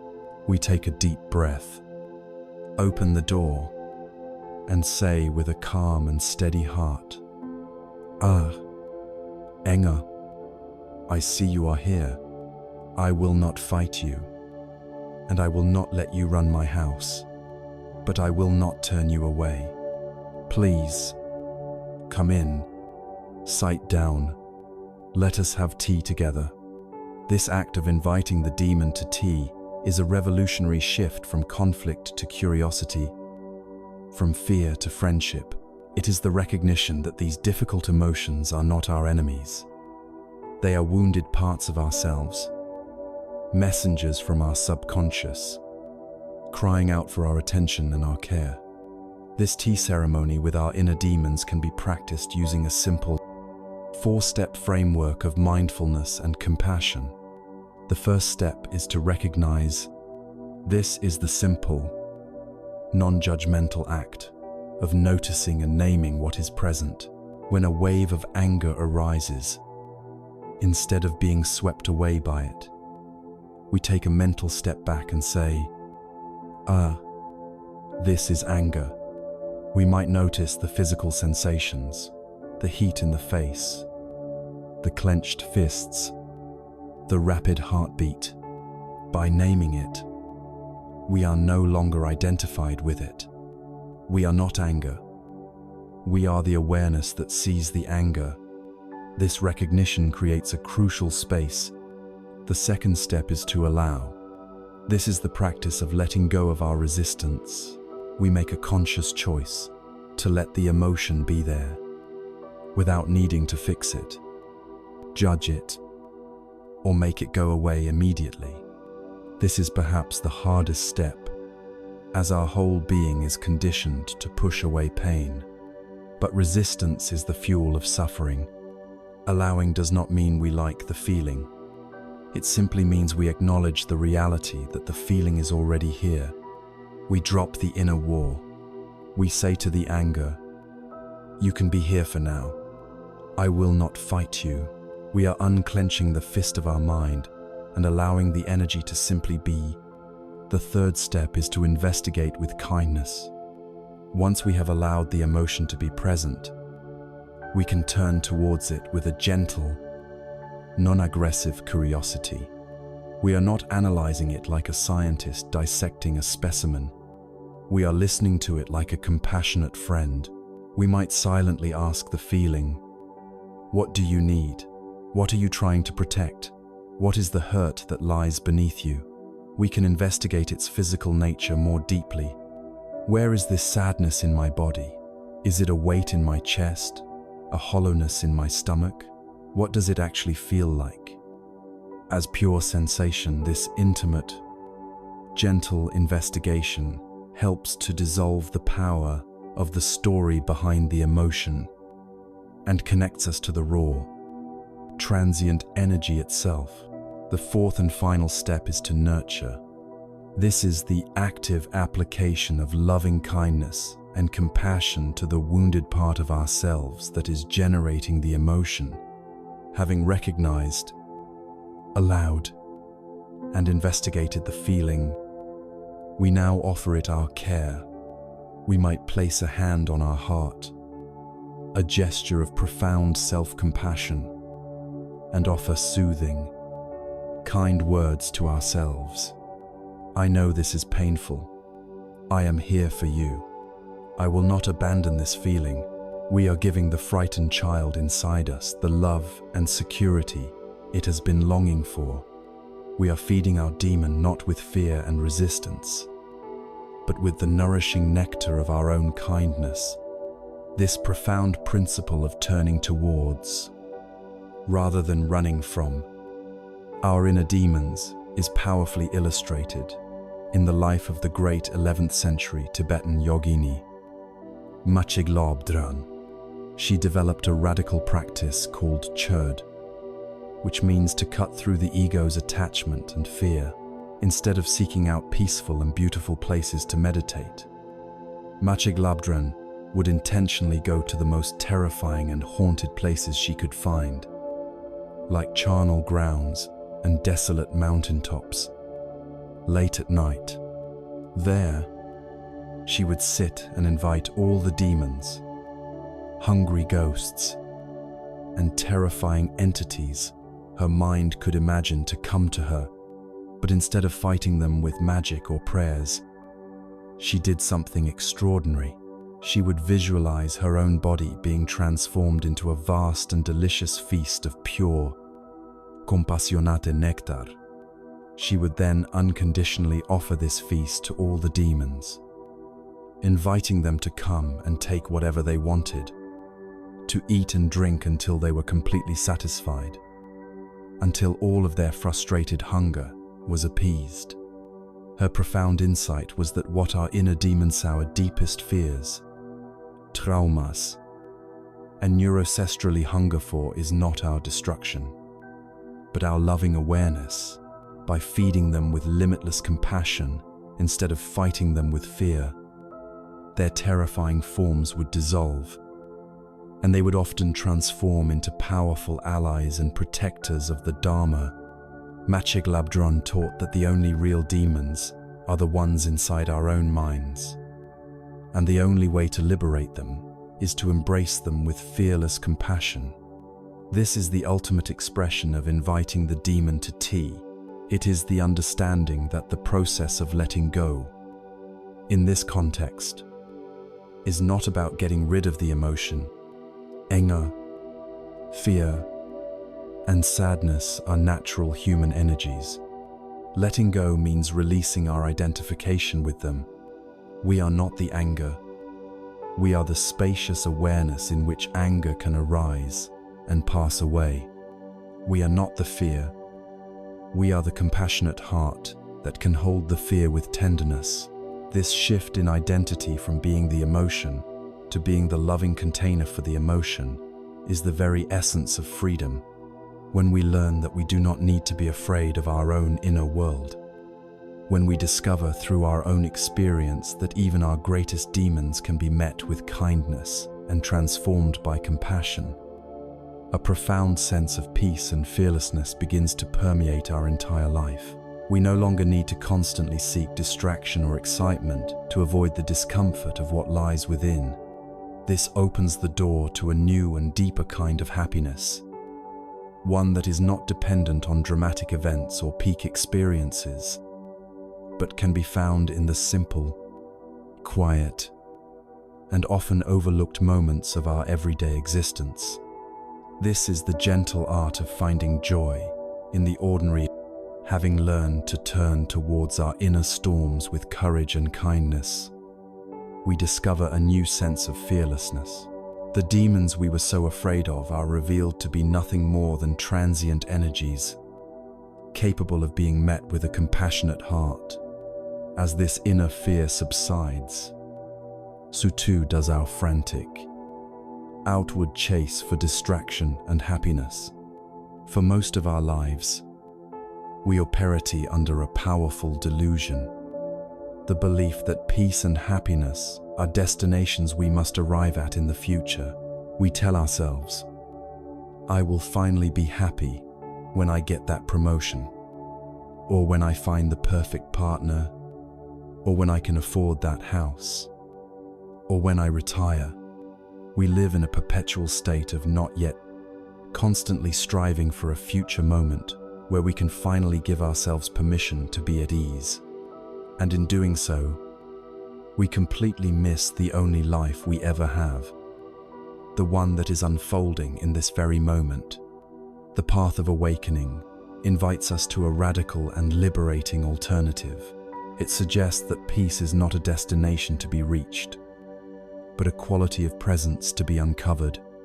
It proposes that the most profound joy is not waiting for us in some grand future achievement, but is hidden in plain sight, in the simple, overlooked, and ordinary moments of our daily lives.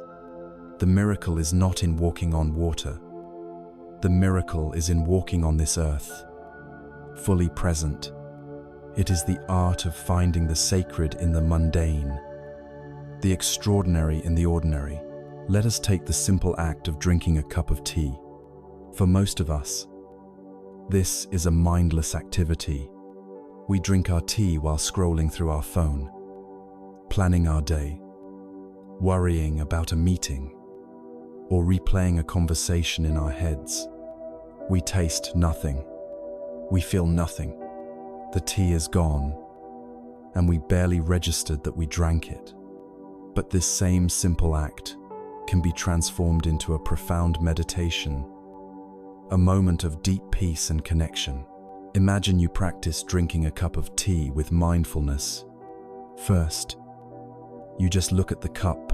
You notice its shape, its color, the way the light reflects off its surface. You see the steam rising, a delicate, impermanent dance in the air. You bring the cup towards you, and you notice the aroma, the rich fragrance of the tea leaves. Then, you take a sip. You don't gulp it down.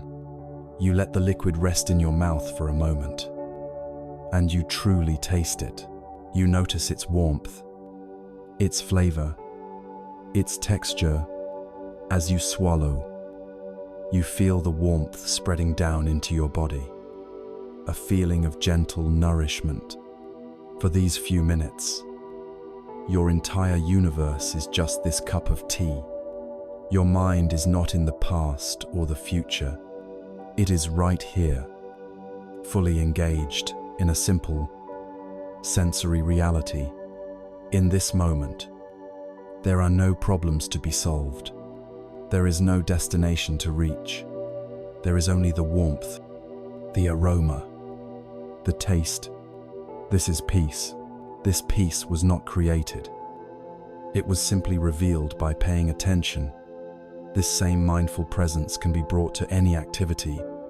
Consider the act of walking. We usually walk with a destination in mind, rushing to get from point A to point B. Our mind is already at the destination while our body is still on the path. Mindful walking, or walking meditation, invites us to let go of the destination and simply be with the experience of walking itself. With each step, we can feel the sensation of our foot lifting off the ground, moving through the air, and making contact with the earth again. We can feel the subtle shifts in balance, the movement of our body through space. We are not trying to get anywhere. We are simply enjoying the miracle of being able to walk. The walk to your car, the walk to the mailbox, can cease to be a mindless transition and become a moment of grounding, a moment of peace. The same is true for eating. We can transform the act of eating from a hurried refueling into a rich and joyful practice. By slowing down, we can see the vibrant colors of the food on our plate. We can smell its aroma. We can chew slowly, savoring each bite and truly tasting the complex flavors. We can bring to mind a sense of gratitude for the earth that produced this food, for the sun and the rain, and for all the hands that worked to bring it from the farm to our table. In doing so, we become more deeply connected to the web of life, and our meal becomes a communion, a celebration of our interdependence. There is a famous Zen story that beautifully illustrates this profound shift in perspective. A young student, eager for esoteric knowledge, asks a great Zen master, "What was your life like before you attained enlightenment?" The master replied with a gentle smile, "Before enlightenment, I chopped wood and I carried water." The student was a bit disappointed, but he pressed on, thinking the secret must lie in what came after. So, he asked, "What is your life like now, after you have attained enlightenment?" The master's smile widened. "After enlightenment," he said, "I chop wood and I carry water." The student was bewildered. What was the difference? The master explained that the outer activities of life may not change at all.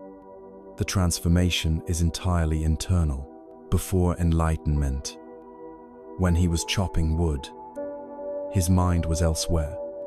He was thinking about what he would eat for lunch, worrying about a leaky roof, or regretting something he had said the day before. His body was chopping wood, but his mind was lost in the past and future. He was not truly there. But now, after enlightenment, when he chops wood, there is only the chopping of wood. His mind, his body, and the axe are one. The sound of the blade striking the log is the only sound in the universe. When he carries water, there is only the carrying of water. He feels the weight of the buckets, the strain in his shoulders, the coolness of the water splashing his feet. He is fully, completely present for the experience. The ordinary activity has become extraordinary because his awareness is now fully inhabiting it. This is the great secret that is available to all of us. We don't need to change our lives dramatically to find peace. We simply need to change the quality of our attention. The practice of finding joy in the ordinary is the ultimate practice of letting go. It is letting go of the constant, restless searching for something more, for a better, more exciting, more spiritual moment than this one. It is letting go of the belief that happiness is a destination. When we can find a universe of wonder in a single cup of tea, we are no longer a slave to external conditions. We have discovered a source of profound contentment that is portable, sustainable, and always available. because the present moment is always and only right here. When we learn to find peace in the fabric of these ordinary moments, a profound shift begins to take place. We stop fighting with the small details of our day. This practice of acceptance, cultivated moment by moment, prepares us for the ultimate act of letting go. It prepares us to embrace not just the pleasant moments, but the totality of our life, with all its joys and sorrows, its beauty and its pain, exactly as it is. This is the courageous and liberating practice of radical acceptance. Our journey together has taken us through the very heart of our human experience. We began by identifying the invisible chains of our attachments. We learned to see the relentless, flowing river of impermanence, and to recognize the illusion of a solid, separate self. We walked the steps of the Noble Eightfold Path, cultivating a mind of wisdom, a life of ethical harmony, and a heart of boundless compassion. Now, we arrive at the culmination of this journey, a practice that weaves all these threads together into a single, seamless garment of freedom. This is the practice of radical acceptance, the profound and liberating art of meeting reality exactly as it is, without resistance, and finding our peace there. Radical acceptance is the ultimate expression of letting go. It is letting go of our most fundamental attachment, the attachment to reality being different from what it is. It is the cessation of our inner war with what is, but it is crucial, however, to understand what this practice is not. It is not passive resignation. It is not a suggestion to give up or to stop trying to make the world a better place. We still act to relieve suffering. We still work to create justice and beauty. But the inner ground from which we act is transformed.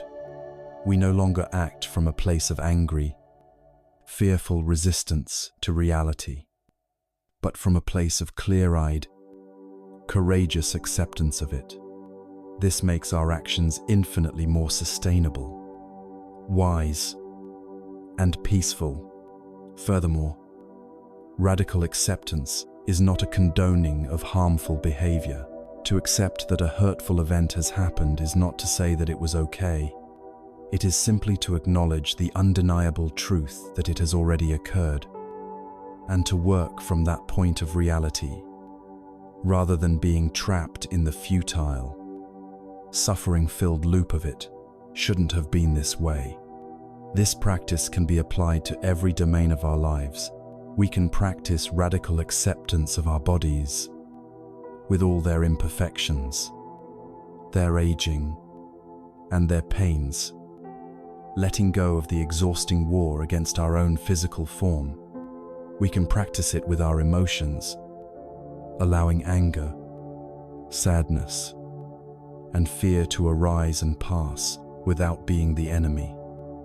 As we have already explored, we can practice it with others, letting go of the stressful project of needing them to be who we want them to be, and instead, meeting them as they are. But perhaps the most profound area of practice is radical acceptance of our own life story, especially our past. We carry our pasts with us like a heavy sack of stones, filled with our mistakes, our regrets, the hurts we have received, and the harm we have caused. We replay these events in our minds, strengthening their power over our present moment. Radical acceptance is the only way to put this sack down. It is the full acknowledgement that the past is over. It cannot be changed, and our freedom lies in letting it be what it was. The classic Zen story of the two monks and the woman at the river illustrates this perfectly. Two monks, one senior and one junior, were on a long journey. They came to a wide, muddy river where a young woman in beautiful silk robes stood, hesitating to cross for fear of ruining her clothes. Without a word, the senior monk walked over, lifted the woman into his arms, carried her across the swirling river, and gently set her down on the other side. He then continued on his way. The junior monk followed behind, absolutely scandalized. His mind was in turmoil. Monks were strictly forbidden from touching women, let alone carrying them in such an intimate way. How could his master have broken such a serious rule? For hours, the junior monk walked in fuming silence, his mind replaying the scene over and over, building a case, feeding his indignation. Finally, as they neared their destination that evening, he could not contain himself any longer. He burst out, "Brother, I cannot believe what you did today. How could you have defied our sacred vows by touching that woman? By carrying her in your arms like that?" The senior monk looked at him, his expression one of genuine surprise. He replied softly, "I set that woman down by the riverbank this morning. Why are you still carrying her?" This story reveals a profound truth about our minds. We are all, in some way, the junior monk. Life presents us with a situation, a river crossing. The event happens, and it passes, but we refuse to let it go. We pick it up and carry it with us for hours, days, weeks, or even years. We carry our resentments, our grievances, our self-judgments, and our stories about how things should have been. Radical acceptance is the wisdom of the senior monk. It is the ability to deal with the reality of the present moment as it is required, and then to let it go completely, to set it down and walk on with a free and unburdened heart. The mechanism of our suffering is almost always resistance. An event happens. The first arrow, our resistance to the event, the mental argument that screams, "This should not be," is the second arrow, the one that causes the real suffering. This resistance is a tremendous and exhausting waste of our life force. It is like trying to hold back the tide or push a river upstream. It is a fight we can never win, because we are fighting with something that has already happened, or is already happening. Radical acceptance is the moment we stop fighting. It is the moment we turn around and decide to flow with the river. This doesn't change the river, but it completely transforms our experience of it. The energy we were wasting on futile resistance is suddenly liberated. It becomes available for healing, for compassion, for wisdom, and for skillful action in the present. So we begin the practice, moment by moment. When pain arises in the body, instead of tensing against it with, "I hate this," we can soften around it with the thought, "This is what is here now." When we make a mistake, instead of collapsing into shame, we can meet it with the acceptance. Yes, that happened. What can be learned? When a difficult situation presents itself in our life, we can meet it not with panicked resistance, but with the calm, clear-seeing question, "Okay, this is what is now."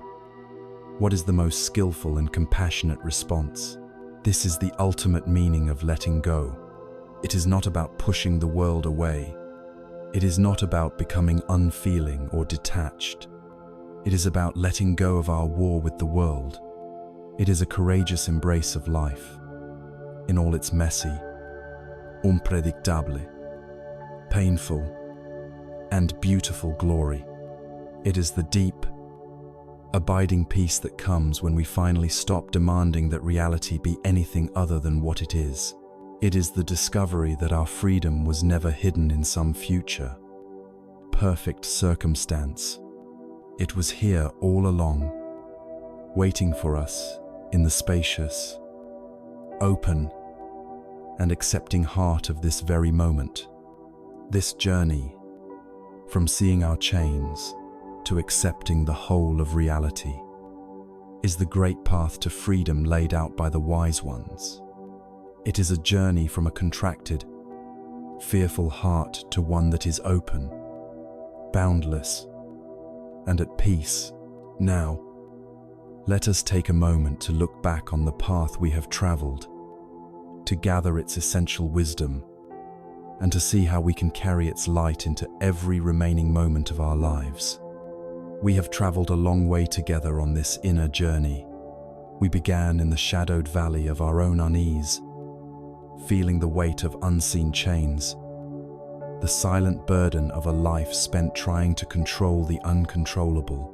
With the gentle light of awareness, we began to look closer, identifying the chains of our attachments and aversions. We then turned our gaze to the world itself and discovered the great, flowing river of impermanence, realizing that our struggle was not with the river, but with our futile attempts to make it stand still. We looked for the one who was struggling and found not a solid self, but a beautiful, flowing process of thoughts, feelings, and sensations. With this diagnosis, we were given a map, the Four Noble Truths, which showed us the cause of our struggle and the clear possibility of freedom. We then walked the practical steps of the Noble Eightfold Path, learning to cultivate a wise view, a kind heart, and a life of harmlessness. We trained our minds to be both energetic and calm, focused and aware. We learned to systematically cultivate the boundless qualities of love, compassion, joy, and equanimity. And we found the courage to sit down with our own inner demons and offer them tea.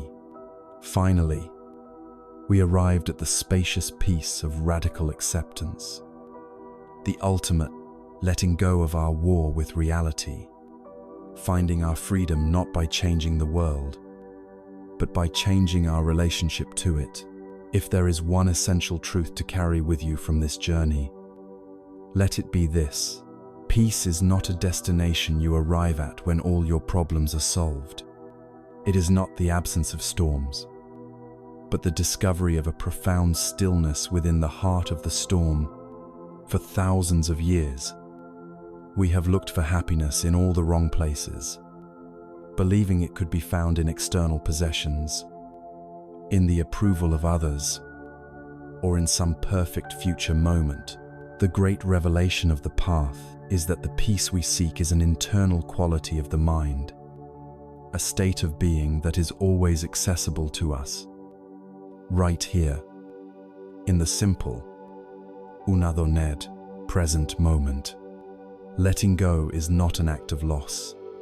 It is the act of finally unclenching our fist and realizing our hand was empty all along, and that in its emptiness lies the freedom to hold the entire universe with gentle, loving care.